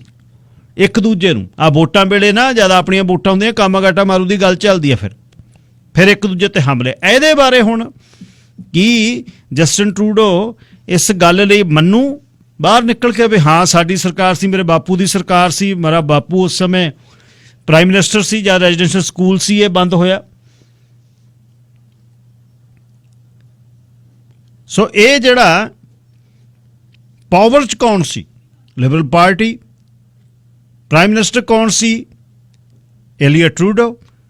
69 ਤੋਂ 78 ਤੱਕ ਜਿਹੜਾ ਇਸ ਕੈਮਲੂਪਸ ਦਾ ਸਕੂਲ, 78 ਦੇ ਵਿੱਚ ਕੀ ਪਤਾ ਉਸ ਸਮੇਂ ਇਹ ਬੱਚੇ ਜਿਹੜੇ ਮਾਰੇ ਗਏ ਹੋਣ। ਕਰੈਚਾਂ ਜਿਹੜਾ ਇੰਡੀਅਨ ਅਫੇਅਰਸ ਦਾ ਤੇ ਨਾਰਥ ਡਿਵੈਲਪਮੈਂਟ ਦਾ ਮਿਨਿਸਟਰ ਸੀ 1968 ਤੋਂ ਲੈ ਕੇ 1974 ਤੱਕ, ਜੁਲਾਈ 5 ਅੱਜ ਦਾ ਦਿਨ। ਸੋ ਇਹ ਹੁਣ ਪਰਸਨਲੀ ਜਿਉਂਦਾ ਹੈ ਜਸਟਨ ਆਪਣੇ ਜਿਹੜਾ ਕਰੈਚਾਂ। ਤਾਂ ਮੀਡੀਆ ਦੱਸਦਾ ਕੋਈ ਮੀਡੀਆ ਇਹ ਗੱਲ ਮੇਨ ਸਟ੍ਰੀਮ ਦਾ ਦੱਸਦਾ, ਕੋਈ CBC ਦੱਸਦੀ ਆ? ਨਹੀਂ। ਮਤਲਬ ਜਦ ਰੈਜ਼ੀਡੈਂਸ਼ੀਅਲ ਸਕੂਲ ਦੀ ਗੱਲ ਕਰਦੇ ਨੇ ਇਸ ਤਰ੍ਹਾਂ ਸੋਚਦੇ ਨੇ ਵੀ ਨਹੀਂ ਉਹ ਤਾਂ 200 ਸਦੀਆਂ ਪਹਿਲਾਂ ਦੀ ਗੱਲ ਹੈ। ਨੋ, ਪਿਛਲੀ ਸਦੀ ਦੀ ਗੱਲ ਹੈ ਇਹ। 1870 ਤੋਂ ਲੈ ਕੇ 1978 ਤੱਕ, 80 ਤੱਕ ਰਾਦਰ ਇਹ ਸਕੂਲ ਰਹੇ ਨੇ। ਤੇ ਕਿਹਦੀ ਸਰਕਾਰ ਸੀ ਉਸ ਸਮੇਂ? 78 ਤੋਂ 79 ਤੱਕ ਟਰੂਡੋ ਰਹੇ, ਜਿਹੜੇ ਵੱਡੇ ਪੀਅਰ ਐਲੀਅਟ, ਤੇ 80 ਤੋਂ 84 ਤੱਕ ਫੇਰ ਹੋ ਰਹੇ। ਤੇ ਕਰੈਚਨ ਜਿਹੜਾ ਬਾਅਦ ਚ ਪ੍ਰਾਈਮ ਮਿਨਿਸਟਰ ਬਣਦਾ ਹੈ, ਉਹ 68 ਤੋਂ ਲੈ ਕੇ 74 ਤੱਕ ਇੰਡੀਅਨ ਮਿਨਿਸਟਰ ਰਿਹਾ, ਇੰਡੀਅਨ ਅਫੇਅਰਸ ਦਾ ਤੇ ਨਾਰਦਰਨ ਡਿਵੈਲਪਮੈਂਟ ਦਾ। 1967 ਚ ਪਹਿਲੀ ਵਾਰ ਵੈਸਟਰਨ ਕੈਨੇਡਾ ਦੇ ਵਿੱਚ ਜਿਹੜਾ ਜਾਂ ਕਰੈਚਨ ਆਇਆ ਸੀ ਵੈਨਕੂਵਰ ਚ 1967 ਚ ਪਹਿਲਾ ਜਿਹੜਾ ਟ੍ਰਿਪ ਸੀ। ਸੋ ਇਹ ਜਿਹੜਾ ਹੁਣ ਇਹ ਸਰਕਾਰਾਂ ਦੀ ਜ਼ਿੰਮੇਵਾਰੀ ਜਿਹੜੀ ਹੈ ਉਹ ਕਿਹਦੀ ਹੈ?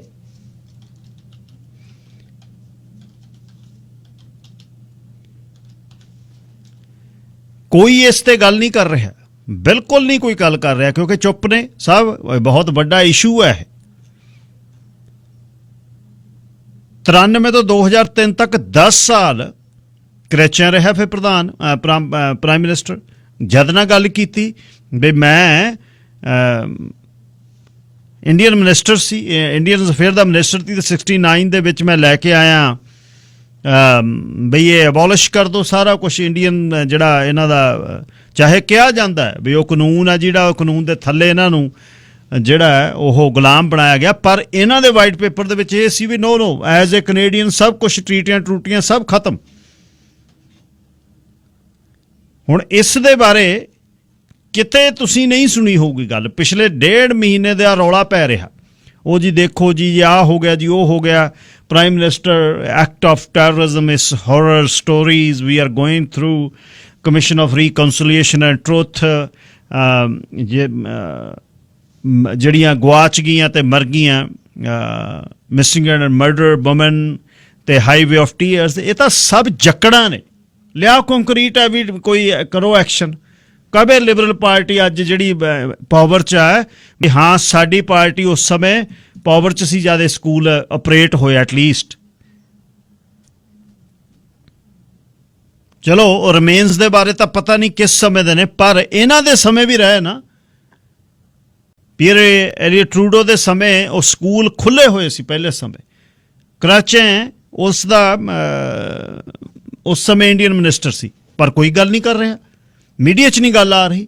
ਕਿਹਨੇ ਜ਼ਿੰਮੇਵਾਰੀ ਲੈਣੀ ਹੈ ਫਿਰ? ਸਰਕਾਰਾਂ ਜਿਹੜੀਆਂ ਉਸ ਸਮੇਂ ਨੇ ਉਹਨਾਂ ਦੀ ਜ਼ਿੰਮੇਵਾਰੀ ਹੈ ਕਿ ਆਮ ਪਿੰਡ 'ਚ ਰਹਿੰਦਾ, ਕੋਈ ਸ਼ਹਿਰ 'ਚ ਰਹਿੰਦਾ ਜਿਹੜਾ ਕ੍ਰਿਸਚੀਅਨ ਹੈ ਜਾਂ ਕੋਈ ਪਾਦਰੀ ਆ, ਉਹਨੇ ਥੋੜ੍ਹਾ ਸਕੂਲ ਖੋਲ੍ਹਤੇ। ਉਹ ਸਰਕਾਰਾਂ ਨੇ ਨਾਲ ਹੋ ਕੇ ਖੋਲ੍ਹੇ ਆ, ਮਰਜ਼ੀ ਨਾਲ ਤਾਂ ਖੁੱਲ੍ਹੇ ਨਹੀਂ।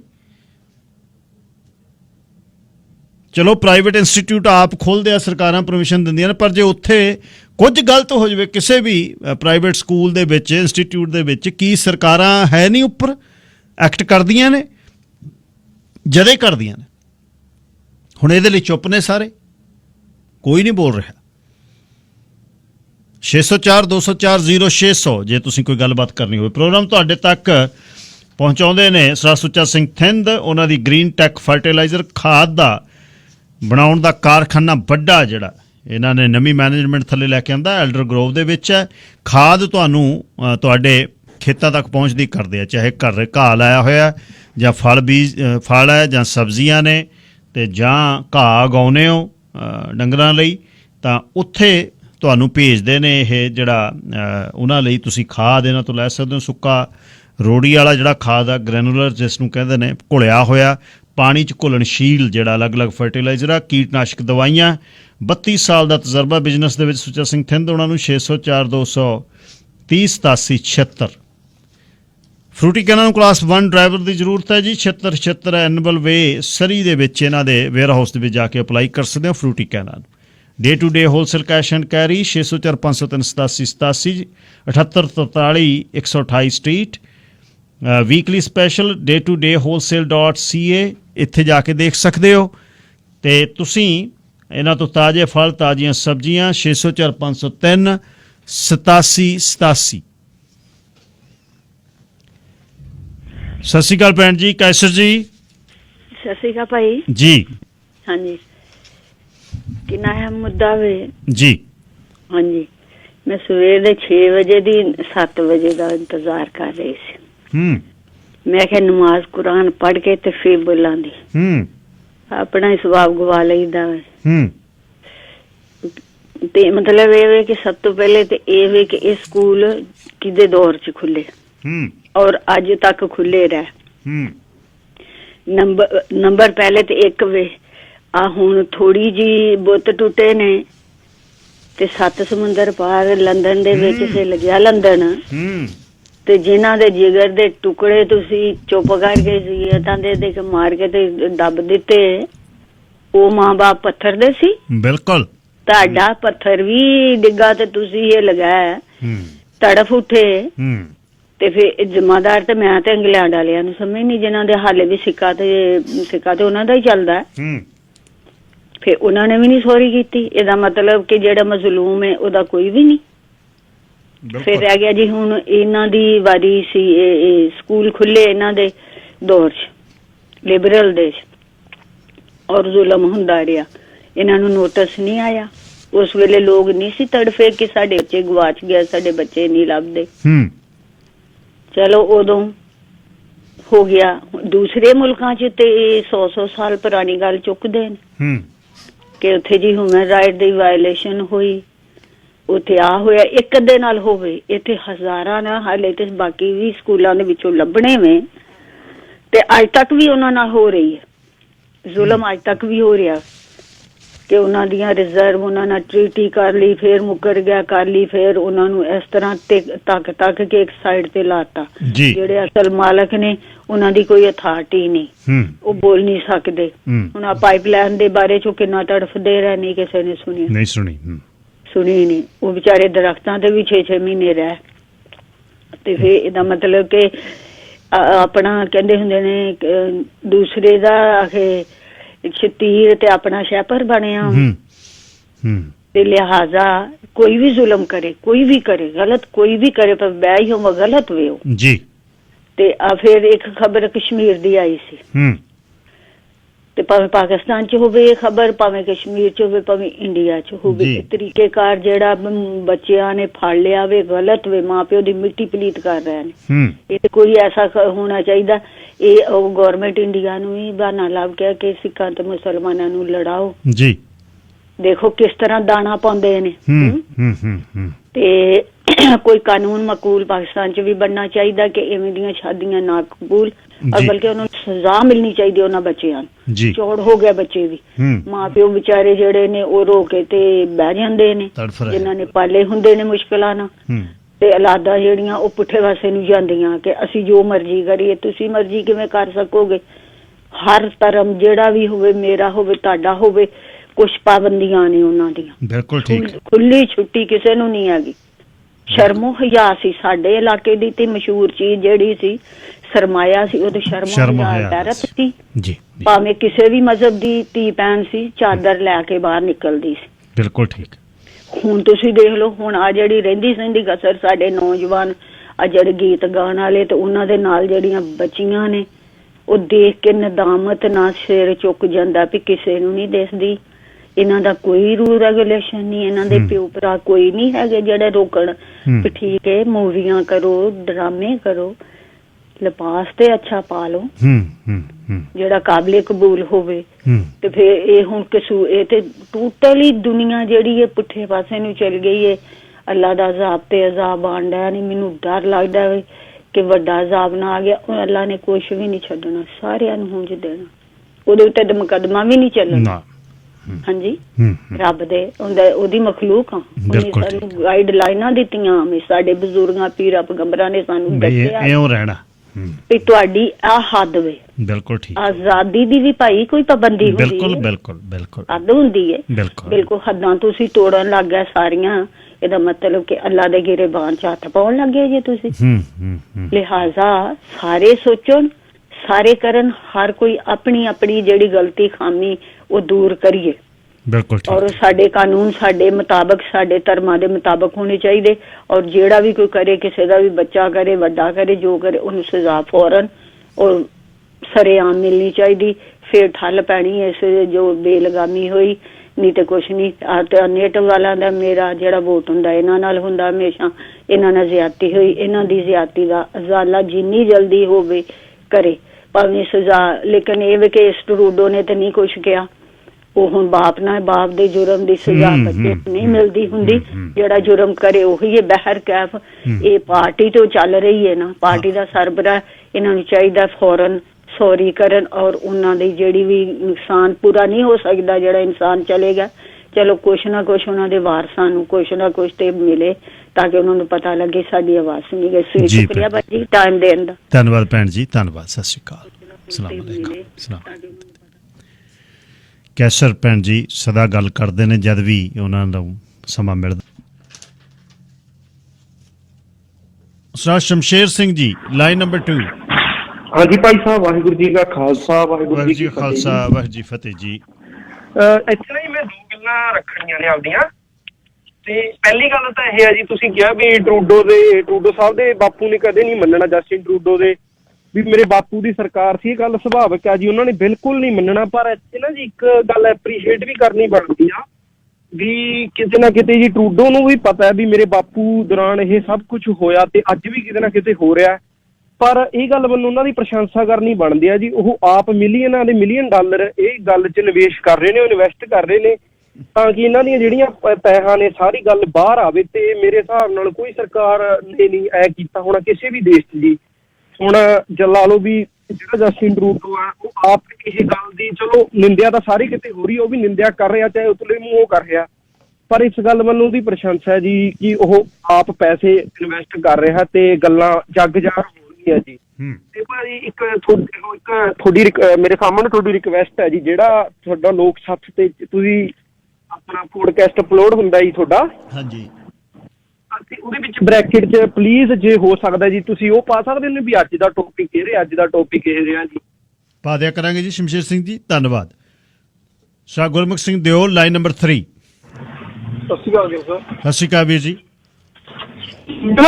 ਦੇਖੋ ਜਦੋਂ ਇਹ ਆਪਾਂ ਇੱਕ ਤਾਂ ਗੱਲ ਜਿਹੜੀ ਤੁਸੀਂ ਸਾਰੀ ਡਿਟੇਲ ਚ ਦੱਸੀ ਵੀ ਇਹ ਕੋਈ ਸਦੀਆਂ ਪੁਰਾਣਾ ਇਤਿਹਾਸ ਨਹੀਂ ਹੈਗਾ, ਇਹ ਅੱਜ ਦੀਆਂ ਗੱਲਾਂ ਆ। ਮੰਨ ਲਓ ਜਦੋਂ ਸਾਡੇ ਨਾਲ ਉੱਥੇ ਘੱਲੂ ਘਰ ਹੋਏ ਉਹਨਾਂ ਸਮੇਂ ਦੀਆਂ ਇਹ ਗੱਲਾਂ ਤੇ ਅੱਜ ਕੰਟੀਨਿਊਟੀ ਚ ਵੀ ਹੋ ਰਿਹਾ ਹੈ। ਇਹਦੇ ਵਿੱਚ ਮੈਂ ਕਹਿੰਦਾ ਵੀ ਆਪਾਂ ਠੀਕ ਹੈ ਲਿਬਰਲ, ਇਹਦੇ ਵਿੱਚ ਸਟੇਟ ਪੂਰੀ ਤਰ੍ਹਾਂ ਇਨਵੋਲਵ ਹੈ, ਕੈਨੇਡੀਅਨ ਸਟੇਟ, ਜਿਹਨੂੰ ਆਮ ਤੌਰ ਤੇ ਕਿਉਂਕਿ ਆਮ ਦੇਖਾਂ ਮੈਂ ਮੇਨ ਸਟ੍ਰੀਮ ਮੀਡੀਆ 'ਚ ਵੀ ਜਾਂ ਆਮ ਸਾਡੇ ਭਾਈਚਾਰੇ 'ਚ ਵੀ ਬੰਦੇ ਜਦੋਂ ਇਹਦੇ ਬਾਰੇ ਲਿਖਦੇ ਆ ਨਾ, ਉਹ ਚਰਚ ਨੂੰ ਤਾਂ ਟਾਰਗੇਟ ਕਰਦੇ ਆ ਵੀ ਕੈਥੋਲਿਕ ਚਰਚ ਨੇ, ਉਹ ਸਟੇਟ ਨੂੰ ਵਰੀ ਕਰਦੇ ਆ। ਬਿਲਕੁਲ, ਕਿਉਂਕਿ ਸਟੇਟ ਆਪਣੇ ਆਪ 'ਚ ਭਾਵੇਂ ਕੰਜ਼ਰਵੇਟਿਵ ਆ ਭਾਵੇਂ ਲਿਬਰਲ ਆ, ਉਹ ਸਿਰਫ ਉਹਨਾਂ ਦੇ ਇੱਕ ਚਿਹਰੇ ਆ ਵੀ ਜਿੱਦਾਂ ਆਪਣੇ ਕਦੇ ਬੀਜੇਪੀ ਹੈ, ਜਿੱਦਾਂ ਕਾਂਗਰਸ ਹੈ, ਕਾਂਗਰਸ ਜਾਂ ਕਾਮਰੇਡ ਜਾਂ ਕਦੇ ਬੀਜੇਪੀ, ਉਹ ਮੰਨ ਲਓ ਨੀਤੀਆਂ ਜਿੱਦਾਂ ਅੰਨਾ ਹਜ਼ਾਰੇ ਆ ਗਿਆ ਜੀ, ਮਨਮੋਹਨ ਸਿੰਘ ਦੀ ਬਹੁਤ ਤੰਗ ਆ ਤੇ ਬੀਜੇਪੀ ਆ ਜਾਓ। ਹੁਣ ਬੀਜੇਪੀ ਵਾਲਿਆਂ ਨੂੰ ਕੱਢ ਕੇ ਜੀ ਅਸੀਂ ਕਾਂਗਰਸ ਤੇ ਹੁਣ ਉਹ ਲਿਬਰਲ ਤੇ ਸੈਕੂਲਰ ਤਾਕਤਾਂ ਲੈ ਕੇ ਆਉਣੀਆਂ, ਉਹ ਮੂਰਖ ਬਣਾਇਆ ਜਾਂਦਾ ਮੇਰਾ ਕਹਿਣ ਦਾ ਮਤਲਬ ਲਿਆ। ਕਿਉਂਕਿ ਸਟੇਟ ਦੀ ਜਿਹੜੀ ਮਾਨਸਿਕਤਾ ਉਹਦੇ ਵਿੱਚ ਟਰੂਡੋ ਵੀ ਉਹੀ ਆ, ਉਹਦੇ ਵਿੱਚ ਕੰਜ਼ਰਵੇਟਿਵ ਵਾਲੇ ਵੀ ਉਹੀ ਆ, ਉਹ ਤੋਂ ਬਾਹਰ ਨਹੀਂ। ਕਿਉਂਕਿ ਜੇ ਤੁਹਾਡੇ ਵਿੱਚ ਅੱਜ ਇਹਨਾਂ ਦੀ ਕੋਈ ਇਹ ਨਹੀਂ ਹੈਗਾ ਵੀ ਅੱਜ ਇਹਨਾਂ ਨੂੰ ਬਹੁਤ ਸ਼ੌਂਕ ਚੜ ਗਿਆ ਪੈਸੇ ਇਹ ਜਾਂਚਾਂ ਕਰਾਉਣ ਦਾ, ਕਿਉਂਕਿ ਇੱਕ ਹੱਦ ਤੱਕ ਤੁਹਾਡੀ ਤਾਕਤ ਜਾਂ ਤੁਹਾਡੀ ਸਮਰੱਥਾ ਹੁੰਦੀ ਆ ਵੀ ਤੁਸੀਂ ਉਹ ਤੋਂ ਵੱਧ ਜਾ ਕੇ ਤੁਸੀਂ ਦੁਨੀਆ 'ਚ ਅੱਜ ਜੇ ਹੁਣ ਦੁਨੀਆ ਮੰਨ ਲਓ ਸੋਸ਼ਲ ਮੀਡੀਆ ਦਾ ਯੁੱਗ ਆ ਗਿਆ ਜਾਂ ਉਹ ਤੁਹਾਡੀਆਂ ਕੰਟਰੋਲਡ ਮੀਡੀਆ ਇਹਨਾਂ ਦੇ ਹੱਥੋਂ ਨਿਕਲ ਗਿਆ, ਉਹ ਚੀਜ਼ਾਂ ਹੁਣ ਤੁਸੀਂ ਦੁਨੀਆ ਨੂੰ ਕਿਸੇ ਨਾ ਕਿਸੇ ਤਰ੍ਹਾਂ ਦਾ ਮੂੰਹ ਤਾਂ ਦਿਖਾ ਲੈਣਾ ਹੀ ਆ। ਹੁਣ ਜਿੱਦਾਂ ਤੁਸੀਂ ਵੀਕਐਂਡ ਤੇ ਜੋ ਪਹਿਲਾਂ ਦੱਸਿਆ ਵੀ ਅਸੀਂ ਲੈ ਕੇ ਗਏ ਜਾਂ ਸਮਾਨ ਆ, ਜਿਹੜੀਆਂ ਹੁਣ ਇਹਨਾਂ ਦੀਆਂ ਸਪਾਂਸਰ ਸੰਸਥਾਵਾਂ ਹੁੰਦੀਆਂ ਉਹ ਤਾਂ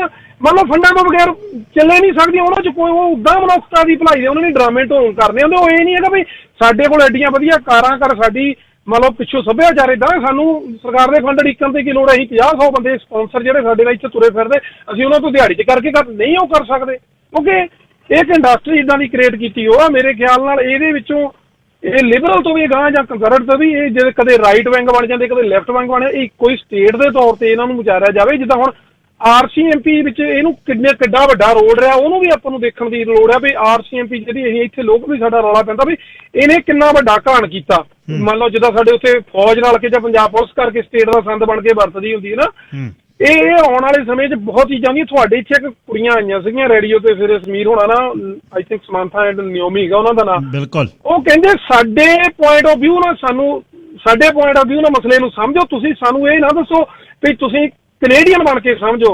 ਉਹ ਕਹਿੰਦੇ ਸਾਡਾ ਇੱਕ ਗਵਰਨੈਂਸ ਮਾਡਲ ਆ ਆਪਣਾ ਆ, ਉਹ ਕਹਿੰਦੇ ਅੱਜ ਵੀ ਫੋਸਟਰ ਹੋਮ ਰੈਜ਼ੀਡੈਂਸ਼ੀਅਲ ਸਕੂਲ ਹੀ ਆ, ਬਿਲਕੁਲ, ਜਿਹੜੇ ਅੱਜ ਵੀ ਫੋਸਟਰ ਹੋਮ ਸਾਡੇ ਇੱਥੇ ਆਲੇ ਘਰਾਂ 'ਚ ਸਾਡੇ ਲੋਕ ਵੀ ਚਲਾਉਂਦੇ ਹੋਊਗੇ ਸ਼ਾਇਦ ਜਾਂ ਗੋਰੇ, ਉੱਥੇ ਕਿੱਦਾਂ ਬੱਚੇ ਤੋੜਿਓ ਉਹਨਾਂ ਨੂੰ, ਕਿੱਦਾਂ ਉਹਨਾਂ ਦੇ ਕਲਚਰ ਤੋਂ ਅਲੱਗ ਕਰ ਦਿੱਤਾ ਜਾਂਦਾ। ਕਿਉਂਕਿ ਅਸੀਂ ਇਸ ਗੈਟੋ ਜਿੱਦਾਂ ਰੱਖ ਲਓ ਜਾਂ ਸਰੀ ਵੈਨਕੂਵਰ 'ਚ ਰਹਿ ਕੇ ਦੇਖਦੇ ਹਾਂ ਵੀ ਸਾਡੇ ਕੋਲ ਨੌਕਰੀਆਂ ਜਗਦਾ, ਅਸੀਂ ਜਿਸ ਮਾਨਸਿਕਤਾ ਚੋਂ ਆਏ ਆ, ਸਾਨੂੰ ਇਹਨਾਂ ਨੇ ਗਰੂਮ ਕਰਕੇ ਉਧਰੋਂ ਲਿਆਂਦਾ, ਸਾਡੇ ਤੇ ਰਾਜ ਕੀਤਾ, ਸਾਨੂੰ ਖੁਦ ਨੂੰ ਨਹੀਂ ਪਤਾ, ਸਾਨੂੰ ਹੁਣ ਪਤਾ ਲੱਗਣ ਲੱਗਾ ਵੀ ਗਰੂਮਿੰਗ ਕੀ ਹੁੰਦੀ ਆ।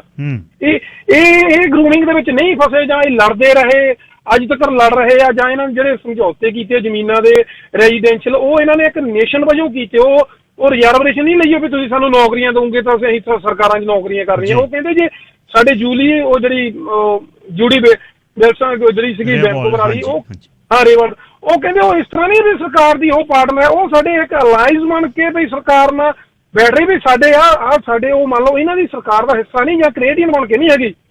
ਜਿੱਦਾਂ ਸਾਡੇ ਕੁਝ ਬੰਦੇ ਜਿਹੜੇ ਭੁੱਲੇ ਹੋਏ ਇਤਿਹਾਸ ਨੂੰ, ਉਹ ਕੈਨੇਡੀਅਨ ਹੋਣ 'ਚ ਮਾਣ ਮਹਿਸੂਸ ਕਰਦੇ, ਇਹ ਲੋਕ ਕੈਨੇਡੀਅਨ ਹੋਣ 'ਚ ਮਾਣ ਨਹੀਂ ਮਹਿਸੂਸ ਕਰਦੇ, ਸ਼ਰਮ ਜਾਂ ਗੁਲਾਮੀ ਮਹਿਸੂਸ ਕਰਦੇ। ਸਾਨੂੰ ਇਹਨਾਂ ਦੇ ਪੱਖ ਤੋਂ ਸੋਚਣ ਦੀ ਲੋੜ ਆ। ਮੇਰੇ ਖਿਆਲ ਨਾਲ ਉਹ ਕੁੜੀਆਂ ਜੇ ਉਦਾਂ ਦੀਆਂ, ਤੁਸੀਂ ਉਹਨਾਂ ਨੂੰ ਮੁੜ ਕੇ ਉਦਾਂ ਲਿਆਓ, ਥਰਸਡੇ ਨੂੰ ਆਪਾਂ ਕਰਦੇ ਹੁੰਦੇ ਆ ਜੀ ਸੀਰੀਜ਼ ਲੈ, ਉਹ ਦੱਸਣਗੇ ਵੀ ਤੁਸੀਂ ਤੁਹਾਡੇ ਪੁਆਇੰਟ ਆਫ ਵਿਊ ਤੋਂ ਕੈਨੇਡਾ ਕੀ ਆ ਤੇ ਅਸੀਂ ਕੀ ਕੈਨੇਡਾ ਨੂੰ ਸਮਝਦੇ ਆ।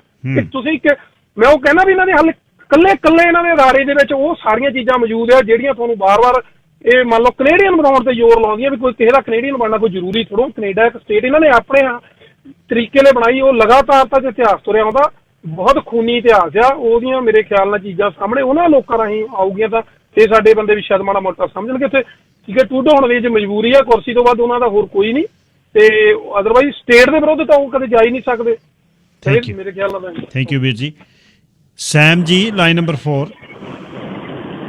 ਵੀਰ ਜੀ, ਟਰੂਡੋ ਦਾ ਹਾਂ ਦਾ ਨਾਰਾ ਮਾਰਨਾ ਤੇ ਪੋਲਿਟਿਕਸ ਦੀ ਡਿਮਾਂਡ ਆ, ਕਿਉਂਕਿ ਜਨਰੇਸ਼ਨ ਗੈਪ ਤਾਂ ਸਦਾ ਰਿਹਾ ਆ। ਇਹ ਜਨਰੇਸ਼ਨ ਗੈਪ ਦੀ ਬਿਊਟੀ ਆ ਵੀ ਅੱਜ ਅਸੀਂ ਇਸ ਹਿਸਾਬ ਨਾਲ ਉਹਨਾਂ ਦੇ ਹੱਕਾਂ ਦੀ ਗੱਲ ਕਰ ਲਗੇ। 100 ਸਾਲ 200 ਸਾਲ ਪਹਿਲਾਂ ਜੇ ਕੋਈ ਹਾਂ ਦਾ ਨਾਰਾ ਮਾਰਦਾ ਸੀ, ਜੇਲ੍ਹ ਕਰ ਦਿੰਦੇ ਸੀ। ਕੁਝ ਸਾਲ ਪਹਿਲਾਂ ਸੈਮ ਜੀ ਆਪਾਂ ਮੈਂ ਜੇ ਕਹਾਂ ਮੈਨੂੰ 12 ਸਾਲ ਹੋ ਗਏ, ਆਪਾਂ ਗੱਲ ਨਹੀਂ ਕੀਤੀ। ਵੱਡੇ ਐਕਸ਼ਨ ਕਰਕੇ ਆਪਾਂ ਗੱਲਾਂ ਕਰਨ ਲੱਗੇ, ਆਪਣੇ ਆਲੇ ਦੁਆਲੇ ਰਹਿੰਦੇ ਨੇ ਇਹ। ਬਿਲਕੁਲ ਠੀਕ, ਬਿਲਕੁਲ। ਇਹ ਜਨਰੇਸ਼ਨ ਸੋ ਬਿਊਟੀ ਆ, ਅਸੀਂ ਆਪਣੇ ਆਪ ਨੂੰ ਚੇਂਜ ਕਰਦੇ ਹਾਂ। ਅਗਰ ਇਹ ਸਟਕ ਹੋਏ ਹੁੰਦੇ ਤੇ ਇਸ਼ੂ ਹੋਰ ਹੋ ਜਾਣਾ। ਦੇਖੋ ਹੁਣ ਮੈਂ ਰਿਐਲਿਟੀ ਗੱਲ ਆਉਣਾ, ਬਿਲਕੁਲ ਇੱਕ ਮਾੜੀ ਲੱਗਣੀ ਗੱਲ। ਅਸੀਂ ਇਸ ਮੁਲਕ ਨੂੰ ਇਨਵੇਟ ਕੀਤਾ, ਕਦੇ ਉਹਨਾਂ ਨੇ ਨਹੀਂ, ਅਸੀਂ ਵੀ ਆ ਗਏ।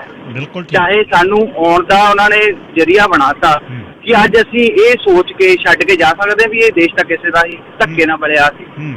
ਨਹੀਂ ਆ, ਸਾਡੇ ਚ ਵੀ ਜਿਹੜਾ ਇੱਕ ਪੱਖ ਲੋਕਾਂ ਦੇ ਮੂਹਰੇ ਦਿਖਾਲਣ ਦਾ ਵੀ ਮੈਂ ਬਹੁਤ ਚੰਗਾ ਆ, ਇੱਕ ਰਿਐਲਿਟੀ ਆ। ਰਿਐਲਿਟੀ ਵਾਲਾ ਪੱਖ ਆ ਵੀ ਅਸੀਂ ਛੱਡ ਕੇ ਨਹੀਂ ਜਾ ਸਕਦੇ। ਅਸੀਂ ਵੀ ਉਨੇ ਜ਼ਿੰਮੇਵਾਰ ਆ, ਮੈਂ ਵੀ ਉਨਾ ਜ਼ਿੰਮੇਵਾਰ ਆ, ਉਹ ਸਾਰੇ ਉਨੇ ਜ਼ਿੰਮੇਵਾਰ ਆ ਜਿਨ੍ਹਾਂ ਨੇ ਇਸ ਮੁਲਕ ਨੂੰ ਇਨਵੇਟ ਕੀਤਾ ਆ ਜਿੰਨਾ ਕਿ ਉਹਨਾਂ ਨੇ ਕੀਤਾ। ਸਾਡਾ ਹੁਣ ਮੇਰਾ ਤਾਂ ਖਿਆਲ ਹੈ ਵੀ ਇੱਕੋ ਹੀ ਚੀਜ਼ ਆ ਵੀ ਉਸ ਚੀਜ਼ ਦੇ ਬਾਰੇ ਮਾਫੀ ਮੰਗੀ ਜਾਵੇ, ਭਵਿੱਖ ਦੇ ਵਿੱਚ ਅਜਿਹਾ ਕੁਛ ਨਾ ਹੋਵੇ ਜਿਹਦੇ ਤੇ ਵਰਕ ਕਰਨ ਦੀ ਲੋੜ ਆ। ਔਰ ਮੈਂ ਸੋ ਫਾਰ ਇਹ ਦੇਖ ਲਿਆ ਵੀ ਆਪਣੇ ਸਾਰੇ ਕੋਈ ਬੰਦਾ ਨੇ ਆਣ ਕੇ ਅਜਿਹਾ ਨਹੀਂ ਕਿਹਾ ਵੀ ਨਹੀਂ ਠੀਕ ਕੀਤਾ। ਇਹਦਾ ਮਤਲਬ ਚੇਂਜ ਹੋ ਚੁੱਕੀ ਆ, ਅਸੀਂ ਰਾਈਟ ਟਰੈਕ ਤੇ ਆ। ਮੈਨੂੰ ਇਹਦੇ ਵਿੱਚ ਕੋਈ ਮਾੜੀ ਗੱਲ ਨਹੀਂ ਲੱਗੂਗੀ ਜੇ ਉਹਨਾਂ ਦੀ ਬਣਦੀ ਜਗ੍ਹਾ ਗਾਂ ਜ਼ਰੂਰ ਮਿਲੂਗੀ। ਥੈਂਕ ਯੂ ਵੀਰ ਜੀ। ਬਸ ਫਰਕ ਇੰਨਾ ਹੀ ਹੈ ਕਿ ਇਨਵੇਡਰਸ ਨੇ ਇਨਵੇਡ ਕਰਕੇ ਇਸ ਨੂੰ ਦੇਸ਼ ਆਪਣਾ ਬਣਾ ਕੇ ਪਹਿਲਾਂ ਮਾਲਕੀ ਕੀਤੀ, ਉਹ ਮਾਲਕੀ ਤੋਂ ਅੱਗੇ ਪਰਿਵਾਰਾਂ ਦੇ ਪਰਿਵਾਰ ਸਥਾਪਤੀ ਦੇ ਵਿੱਚ ਨੇ। ਅਸੀਂ ਆਏ ਇੱਕ ਇਸ ਦੇਸ਼ ਨੂੰ ਚਲਾਉਣ ਲਈ ਕੱਚਾ ਮਾਲ, ਜਿਵੇਂ ਰॉ ਮਟੀਰੀਅਲ ਲੈ ਕੇ ਆਉਂਦੇ ਆ ਨਾ, ਸਾਨੂੰ ਵੀ ਮਸ਼ੀਨਾਂ ਜਿਹੜੀਆਂ ਬਣਾਉਣੀਆਂ ਉਹਨਾਂ 'ਤੇ ਖੜਨ ਲਈ ਬੰਦੇ ਚਾਹੀਦੇ ਆ। ਯੈਸ, ਉਹਨਾਂ ਨੇ ਇਨਵੇਡ ਕਰਕੇ ਇਸ ਨੂੰ ਇੱਕ ਸਟੇਟ ਇਹੋ ਜਿਹੀ ਬਣਾ ਲਿਆ ਜਿਹੜੀ ਲੱਗਦੀ ਮਾਡਰਨ ਸਟੇਟ ਹੈ, ਜਿਸ 'ਚ ਦੁਨੀਆ ਭਰ ਤੋਂ ਲੋਕਾਂ ਨੂੰ ਵੈਲਕਮ ਕਿਹਾ ਜਾਂਦਾ, ਪਰ ਬਹੁਤ ਕੁਝ ਲੁਕਿਆ ਹੋਇਆ ਹਿਸਟਰੀ ਦੇ ਵਿੱਚ, ਇਤਿਹਾਸ 'ਚ ਬਹੁਤ ਲੁਕਿਆ ਹੋਇਆ। ਹੁਣ ਉਹ ਜਿਹੜੀ ਸ਼ਮਸ਼ੇਰ ਕਹਿ ਕੇ ਗਿਆ ਆਪਣੀ ਸੋਚਣੀ ਹੈ ਵੀ ਉਹ ਇਨਵੈਸਟ ਕਰ ਰਹੇ ਨੇ, ਉਹ ਇਸ ਤਰੀਕੇ ਨਾਲ ਕਹਿ ਰਿਹਾ ਕਿ ਪੰਜਾਬ 'ਚ ਭਾਰਤ 'ਚ ਮਨੁੱਖੀ ਅਧਿਕਾਰਾਂ ਦਾ ਕਿੱਡਾ ਘਾਣ ਹੋਇਆ। 84 ਸਾਹਮਣੇ ਜੂਨ ਤੇ ਨਵੰਬਰ, ਕਮਿਸ਼ਨ ਤਾਂ ਬਿਠਾਤੇ ਪਰ ਕਮਿਸ਼ਨਾਂ ਨੇ ਕੁਛ ਨਹੀਂ ਦਿੱਤਾ। ਹਲੇ ਤੱਕ ਮਾਫੀ ਨਹੀਂ ਮੰਗੀ ਗਈ। ਮਾਫੀ ਜੇ ਮੰਗਾਈ ਤਾਂ ਕਹਿੰਦੇ ਲੈ ਵੀ ਤੂੰ ਹੀ ਕਹਿ ਦੇ ਮਨਮੋਹਨ ਸਿਆਂ, ਤੈਨੂੰ ਬਣਾਈ ਹੋਈ ਆ, ਦਿੱਤੀ ਹੋਈ ਆ ਗੱਦੀ, ਹੁਣ ਪੱਗ ਵਾਲੇ ਨੂੰ ਕਹਿ ਦੇ ਤੂੰ। ਜਾਂ ਬੂਟੇ ਵਰਗੇ 84 ਨੂੰ ਜਸਟੀਫਾਈ ਕਰਦੇ ਰਹੇ। ਜੈਲ ਸਿੰਘ ਦੇ ਦਸਤਖਤਾਂ ਤੋਂ ਬਿਨਾਂ ਜਾਂ ਹਾਂ ਜਾਂ ਨਾ ਕਹਿ ਦਈਏ, ਸਾਹਮਣੇ ਘੱਲੂਘਾਰਾ ਹੋਇਆ, ਸਾਕਾ ਹੋਇਆ ਤੀਸਰਾ। ਇੱਥੇ ਫਰਕ ਹੈ, ਪਰ ਬਹੁਤ ਵੱਡੀ ਗੱਲ ਹੈ ਜਿਹੜੀ ਲੁਕੀ ਵੀ ਹੋਈ ਹੈ। ਅੱਜ 5 ਜੁਲਾਈ 1968 ਨੂੰ ਕ੍ਰੈਚੈਂ ਇੰਡੀਅਨ ਅਫੇਅਰਸ ਦਾ ਮਿਨਿਸਟਰ ਬਣਿਆ, 4 ਸਾਲ ਰਿਹਾ ਤੇ 69 'ਚ ਵਾਈਟ ਪੇਪਰ ਉਹ ਕਹਿੰਦੇ ਅਬੋਲਿਸ਼ ਕਰ ਦਿਓ, ਕੋਈ ਟ੍ਰੀਟੀਆਂ ਟੂਟੀਆਂ ਨਹੀਂ ਤੁਹਾਡੀਆਂ, ਬੀ ਏ ਕੈਨੇਡੀਅਨ।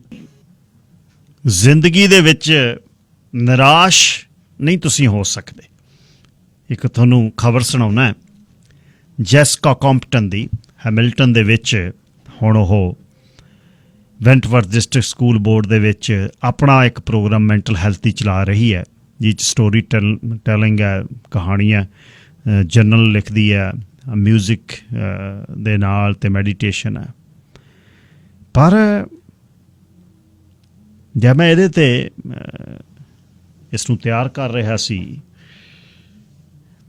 ਪੜ੍ਹਨਾ ਔਖਾ ਸੀ, ਓਨਾ ਹੀ ਦੱਸਣਾ ਔਖਾ। ਮਾਪਿਆਂ ਦੇ ਘਰ 'ਚ ਪੰਘੂੜੇ ਦੇ ਵਿੱਚੋਂ ਸੁੱਤੀ ਪਈ ਹੈ 8 ਵਰ੍ਹਿਆਂ ਦੀ, ਸਿਰਫ 8 ਵਰ੍ਹਿਆਂ ਦੀ। 2 ਵਜੇ ਰਾਤ ਨੂੰ ਕੋਈ ਬਘਿਆੜ ਘਰ 'ਚ ਵੜਦਾ ਅਤੇ ਉਹਨੂੰ ਚੱਕਦਾ ਅਤੇ ਕਾਰ 'ਚ ਲਿਜਾ ਕੇ ਸੈਕਸ਼ੂਅਲੀ ਅਸਾਲਟ ਕਰ ਦਿੰਦਾ, ਅਤੇ 8 ਵਰ੍ਹਿਆਂ ਦੀ ਨੂੰ, ਹੁਣ 44 ਵਰ੍ਹਿਆਂ ਦੀ ਹੈ। ਬਸ ਉਦਣ ਤੋਂ ਬਰਬਾਦੀ ਸ਼ੁਰੂ ਹੋ ਗਈ, ਚੁੱਪ ਕਰ ਗਈ, ਕਿਸੇ ਨਾਲ ਗੱਲ ਨਹੀਂ ਕਰਨੀ, ਅਤੇ ਸ਼ੌਕ ਦੇ ਵਿੱਚ ਭੱਜਣ ਲੱਗ ਗਈ ਘਰੋਂ। ਬੁਲਿੰਗ ਕਿਡ ਬਣ ਗਈ, ਨਾਲ ਦੇ ਵਿਦਿਆਰਥੀਆਂ 'ਤੇ ਸਮਾਨ ਚੱਕ ਕੇ ਮਾਰਨਾ, ਥੁੱਕ ਦੇਣਾ ਉਹਨਾਂ 'ਤੇ, ਟਰਬਲ 'ਤੇ ਟਰਬਲ, ਟਰਬਲ 'ਤੇ ਟਰਬਲ। ਅਤੇ ਨਾਰਥ ਵੇ ਓਨਟਾਰੀਓ ਦੀ ਗੱਲ ਹੈ, ਅਤੇ ਹੁਣ ਹੈਮਿਲਟਨ 'ਚ ਆ ਉਹ। ਉਹਦੇ ਬਾਅਦ ਸਕੂਲਾਂ ਤੋਂ ਬਾਹਰ ਚਿਲਡਰਨਜ਼ ਏਡਸ ਅਤੇ ਸੜਕ, ਘਰੋਂ ਤੋਂ ਭੱਜਣਾ, ਫੋਸਟਰ ਹੋਮਸ ਜਿੱਥੇ ਫੇਰ 2 ਵਾਰ ਅਸੌਲਟ ਹੋਈ। ਇੱਕ ਟੀਨੇਜਰ ਕੁੜੀ ਨੇ ਅਸੌਲਟ ਕੀਤਾ, 17 ਵਰ੍ਹਿਆਂ ਦੀ ਸੀ, ਅਤੇ ਉਹ 11 ਵਰ੍ਹੇ ਦੀ ਸੀ। ਉਹਦੇ ਬਾਅਦ ਫੋਸਟਰ ਫਾਦਰ, ਉਹਨੇ ਸੈਕਸ਼ੂਅਲੀ ਅਸੌਲਟ ਕੀਤੀ, ਅਤੇ ਕੋਈ ਫੈਮਿਲੀ ਮੈਂਬਰ ਦੇ ਇੱਕ ਦੇ ਘਰ ਜਾਂਦੀ ਸੀ ਹੈਮਿਲਟਨ 'ਚ, ਉਹ ਫੈਮਿਲੀ ਮੈਂਬਰ ਅਸੌਲਟ ਕਰਦਾ ਸੀ। ਬਸ ਕੁਛ ਨਹੀਂ, ਅਤੇ ਅਸੌਲਟ ਇੱਕ ਸਰੀਰ ਹੈ। 12 ਵਰ੍ਹਿਆਂ ਦੀ ਉਮਰ 'ਚ ਸਿਗਰਟ ਪੀਣਾ ਸ਼ੁਰੂ ਕੀਤਾ, ਕੌਫੀ ਪੀਣੀ ਸ਼ੁਰੂ ਕੀਤੀ, ਅਤੇ ਸੁੱਖਾ ਪੀਣਾ ਸ਼ੁਰੂ ਕੀਤਾ। 15 ਦੀ ਜਦ ਹੋਈ, 2 ਜਗ੍ਹਾ ਅੱਗ ਲਾ ਦਿੱਤੀ, ਟੈਲੀ ਕਮਿਊਨੀਕੇਸ਼ਨ ਇਕੁਇਪਮੈਂਟ ਸਾੜ 'ਤੇ ਨਾਰਥ ਵੇ ਦੇ ਵਿੱਚ ਫੜ ਲਈ, ਫੜ ਕੇ ਜੇਲ੍ਹ ਤੋਂ ਬਾਹਰ ਆਈ, ਅਤੇ ਫਿਰ ਸੜਕਾਂ 'ਤੇ ਉਸ ਸਮੇਂ ਕਹਿੰਦੀ ਸਲਵੇਸ਼ਨ ਆਰਮੀ ਲੋਕ ਨਹੀਂ ਸੀ ਹੁੰਦੀ, ਅੰਦਰ ਜਾ ਕੇ ਸੌਂ ਜਾਣਾ। ਟਿਮ ਹਾਰਟਨ ਦੇ ਬਾਹਰ ਖੜ੍ਹਨਾ ਵੀ ਕਦ ਦਿਨ ਦੇ ਬਚੇ ਹੋਏ ਉਹ ਡੋਨਟਸ ਉਹਨਾਂ ਨੇ ਗਾਰਬੇਜ ਸਿੱਟਣੇ ਨੇ, ਅਤੇ ਉਹਨਾਂ ਨੂੰ ਕਹਿਣਾ ਵੀ ਜੇ ਤੁਸੀਂ ਸਿੱਟਣੇ ਨੇ ਇਹਦੇ 'ਤੇ ਸਿਗਰਟਾਂ ਦੀ ਸਵਾਹ ਨਾ ਸਿੱਟ ਦਿਓ, ਮੈਂ ਖਾਣੇ ਨੇ। ਅਤੇ ਇੱਕ ਵਾਰ ਅੰਦਰ ਗਈ ਤਾਂ ਉੱਥੋਂ ਰੀਹੈਬ 'ਚ ਚਲੇ ਗਈ 21 ਵਰ੍ਹਿਆਂ ਦੀ। ਉਸ ਤੋਂ ਬਾਅਦ ਰੀਹੈਬ 'ਚੋਂ ਨਿਕਲੀ, ਕਰੈਕਸ਼ਨਲ ਵਰਕਰ ਦੇ ਤੌਰ 'ਤੇ ਨਿਆਗਰਾ ਕਾਲਜ ਦੇ ਵਿੱਚੋਂ ਪਾਸ ਹੋਈ, 11 ਸਾਲ ਵੇਟ ਕੀਤਾ, ਪਾਰਡਨ ਹੋਈ, ਅਤੇ ਉਸ ਤੋਂ ਬਾਅਦ ਅੱਜ ਹੇਅਰ ਵੀ ਗੋ। ਅੱਜ ਜੈਸਿਕਾ ਕੰਪਟਨ ਇੱਕ ਪ੍ਰੋਗਰਾਮ ਚਲਾਉਂਦੀ ਹੈ ਜਿਹਦਾ ਨਾਮ ਟਰੀ ਆਫ ਸਟਾਰਸ ਹੈ, ਅਤੇ ਉਹ ਟਰੀ ਆਫ ਸਟਾਰਸ ਦਾ ਪ੍ਰੋਗਰਾਮ ਹੈ। ਅਤੇ ਹੈਮਿਲਟਨ ਸਕੂਲ ਬੋਰਡ ਦੇ ਵਿੱਚ ਆਹ ਜਵਾਕ ਜਿਹੜੇ ਉੱਜੜੇ ਨੇ, ਉਹਨਾਂ ਦਾ ਉਹ ਮਾਰਗਦਰਸ਼ਕ ਬਣੀ ਹੋਈ ਹੈ। ਇਹਨੂੰ ਹੁਣ ਸੋਚਿਓ ਵੀ ਜ਼ਿੰਦਗੀ ਕੀ ਹੈ, ਕਿਵੇਂ ਉੱਜੜਾਂ ਦੀ। 8 ਵਰ੍ਹਿਆਂ ਦੀ ਬਾਲੜੀ, ਭੇੜੀਆ ਇੱਕ ਚੱਕ ਕੇ, ਖੁੰਖਾਰ ਬੰਦਾ ਚੁੱਕ ਕੇ ਲੈ ਜਾਂਦਾ ਅੰਦਰੋਂ।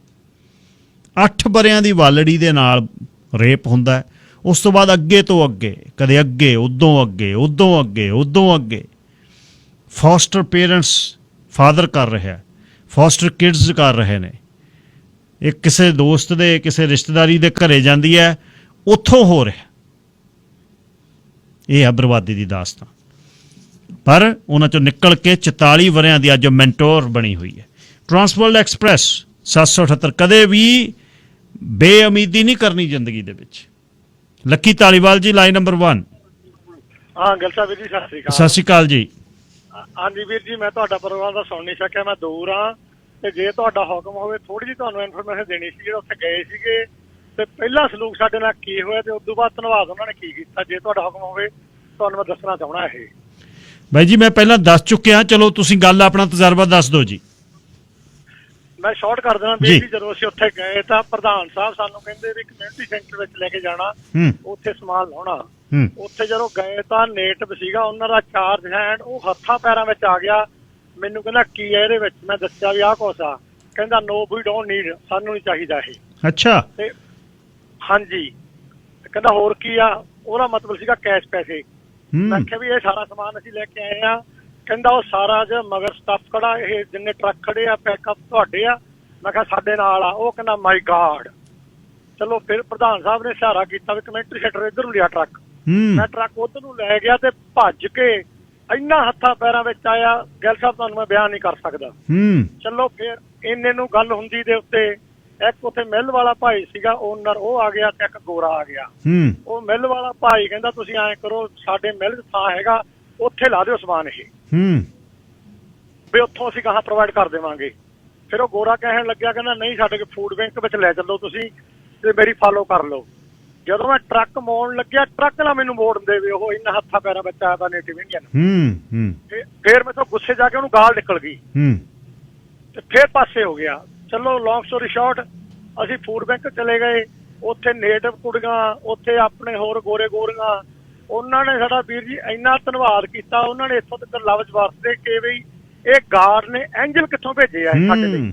ਮੈਨੂੰ ਦੱਸਿਆ ਮਨਵੀਰ ਨੇ, ਕਹਿੰਦਾ ਐਂਜਲਸ ਕਿੱਥੋਂ ਆ ਗਏ। ਬਿਲਕੁਲ ਠੀਕ। ਹਾਂਜੀ, ਤੇ ਉਹ ਨੇਟਿਵ ਕੁੜੀਆਂ ਵਿਚਾਰੀਆਂ ਤੇ ਭੈਣ ਭਰਾ ਸੀਗੇ 3 ਜਾਣੇ, ਉਹ ਕਹਿੰਦੇ ਉਹਨਾਂ ਨੂੰ ਬਹੁਤ ਕੁਝ ਚਾਹੀਦਾ ਵਾ, ਅਸੀਂ ਹੁਣੇ ਉਹਨਾਂ ਨੂੰ ਮਤਲਬ ਕਿ ਵੀ ਇਹ ਇਨਫੋਰਮੇਸ਼ਨ ਦਿੰਦੇ ਆ ਵੀ ਜੋ ਤੁਹਾਨੂੰ ਚੀਜ਼ਾਂ ਚਾਹੀਦੀਆਂ ਇਹ ਤੁਸੀਂ ਲੈ ਜਾਓ। ਉਹਦਾ ਗੋਰਾ ਸੀਗਾ, ਉਹ ਕਹਿੰਦਾ ਮੇਰੇ ਘਰੇ 5 ਬੰਦੇ ਰਹਿੰਦੇ ਆ, ਮੈਨੂੰ ਫੂਡ ਦੀ ਲੋੜ ਸੀਗੀ, ਮੈਂ ਉਹਨਾਂ ਨੂੰ ਜਾਣਦਾ ਤੱਕ ਨਹੀਂ ਗਾ ਜਿਹੜੇ ਉੱਥੋਂ ਆਏ ਆ ਵੀ ਮੇਰੇ ਘਰੇ ਰਹਿੰਦੇ ਆ ਜਾਂ ਨਾਲ ਦੇ ਮੂਹਰਲੇ ਸੈਕਟਰ 'ਚ ਇੱਥੇ ਵੀ 50 ਬੰਦੇ ਹੈਗੇ ਆ, ਸਾਨੂੰ ਸਖਤ ਲੋੜ ਸੀਗੀ। ਉਹਨਾਂ ਨੇ ਵੀਰ ਜੀ ਇੰਨਾ ਜਾਣੀ ਸੀ, ਉਹਨਾਂ ਨੇ ਹੈਲਪ ਕੀਤੀ ਨਾਲ ਸਾਡੇ ਸਮਾਨ ਲਾਉਣ ਦੀ। ਇੱਕ ਗੋਰੀ ਦਾ ਤੁਸੀਂ ਬਲੀਵ ਨਹੀਂ ਕਰ ਸਕਦੇ ਗਿੱਲ ਸਾਹਿਬ, ਜਿੰਨਾ ਚਿਰ ਸਾਰਾ ਸਮਾਨ ਨਹੀਂ ਲਿਆ 1 ਸੈਕਿੰਡ ਨਹੀਂ ਖੜੀ ਗੋਰੀ। ਉਹ ਕਮਾਲ ਹੋ। 2-3 ਕੇਸ ਪਾਣੀ ਦੇ ਚੱਕ ਕੇ ਐਨ ਕਰਾਂ ਚਿੜੀ ਵਾਂਗੂ ਭੱਜ ਜਾਂਦੀ ਸੀ ਲੈ ਕੇ। ਵਾਹ। ਤੇ ਉਹਨਾਂ ਨੇ ਸਾਨੂੰ ਕਿਹਾ ਵੀ ਸਾਨੂੰ ਸਖਤ ਲੋੜ ਸੀ, ਉਹਨਾਂ ਨੇ ਵਾਰੀ ਸਾਡਾ ਧੰਨਵਾਦ ਕੀਤਾ। ਫਿਰ ਉਹਨਾਂ ਨੇ CBC ਵਾਲਿਆਂ ਨੇ ਮੈਨੂੰ ਪੁੱਛਿਆ ਸੀਗਾ ਵੀ ਤੁਹਾਨੂੰ ਕਿਵੇਂ ਪਤਾ ਲੱਗਿਆ ਇਹ। ਫਿਰ ਉਹਨਾਂ ਨੂੰ ਮੈਂ ਦੱਸਿਆ ਵੀ ਹਰਜੀਤ ਸਿੰਘ ਗਿੱਲ ਰੇਡਗੋ ਹਾਊਸ ਦੇ ਉੱਤੇ ਹਮੇਸ਼ਾ ਵਾਸਤੇ ਉਹ ਹਰ ਇੱਕ ਕੰਮ ਲਈ ਖੜਦੇ ਆ। ਉਹ ਉਹਨਾਂ ਨੇ ਇਨਫੋਰਮੇਸ਼ਨ ਦਿੱਤੀ ਸੀ ਤੇ ਉਹਨਾਂ ਨੇ ਮਤਲਬ ਕਿ ਅਨਾਉਂਸਮੈਂਟ ਕੀਤੀ। ਕੋਈ ਨਾ ਬਾਈ ਜੀ, ਆਪਾਂ ਸਾਰੇ ਹੀ ਆ। ਧੰਨਵਾਦ ਲੱਕੀ ਧਾਲੀਵਾਲ ਜੀ, ਥੈਂਕ ਯੂ। ਜਿਉਂਦੇ ਵਸਦੇ ਰਹੋ, ਥੈਂਕ ਯੂ। ਇੱਕ ਰੋਡ ਰੇਜ ਦੀ ਗੱਲ ਤੁਹਾਡੇ ਨਾਲ ਮੈਂ ਕੱਲ੍ਹ ਨੂੰ ਕਰਾਂਗਾ। ਤੇ ਟੈਂਪਾ ਫਲੋਰੀਡਾ ਦੇ ਵਿੱਚ ਇੱਕ ਰੇਸ ਕਰਦੇ ਅੱਲੜ ਮੁੰਡੇ ਵੱਲੋਂ ਇੱਕ ਮਾਂ ਤੇ ਧੀ ਤੇ ਗੱਡੀ ਜਿਹੜੀ ਚੜ੍ਹ ਗਈ ਸੀ ਮਸਟੈਂਗ ਨਾਲ 18 'ਚ, ਤੇ ਉਹਨੂੰ 21 ਸਾਲ ਦੀ ਉਮਰ ਦੇ ਵਿੱਚ ਹੁਣ ਜੱਜ ਨੇ ਸਜ਼ਾ ਬੋਲੀ ਸੀ ਪਿਛਲੇ ਮਹੀਨੇ 24 ਸਾਲ ਦੀ। ਉਹ ਮੈਂ ਕੱਲ੍ਹ ਨੂੰ ਤੁਹਾਡੇ ਤੱਕ ਗੱਲ ਲੈ ਕੇ ਆਵਾਂਗਾ ਵੀ ਰੋਡ ਰੇਜ ਦੇ ਵਿੱਚ ਸੜਕ 'ਤੇ ਕਿੰਨੀਆਂ ਘਟਨਾਵਾਂ ਹੋ ਰਹੀਆਂ ਨੇ। ਇਹ ਸੀ ਅੱਜ ਦਾ ਪ੍ਰੋਗਰਾਮ ਸੋਮਵਾਰ ਤੇ 9:15 ਵਜੇ 9:10 ਤੇ ਕੱਲ੍ਹ ਨੂੰ ਫੇਰ ਮਿਲਦੇ ਹਾਂ 1.5 ਘੰਟੇ ਤੱਕ।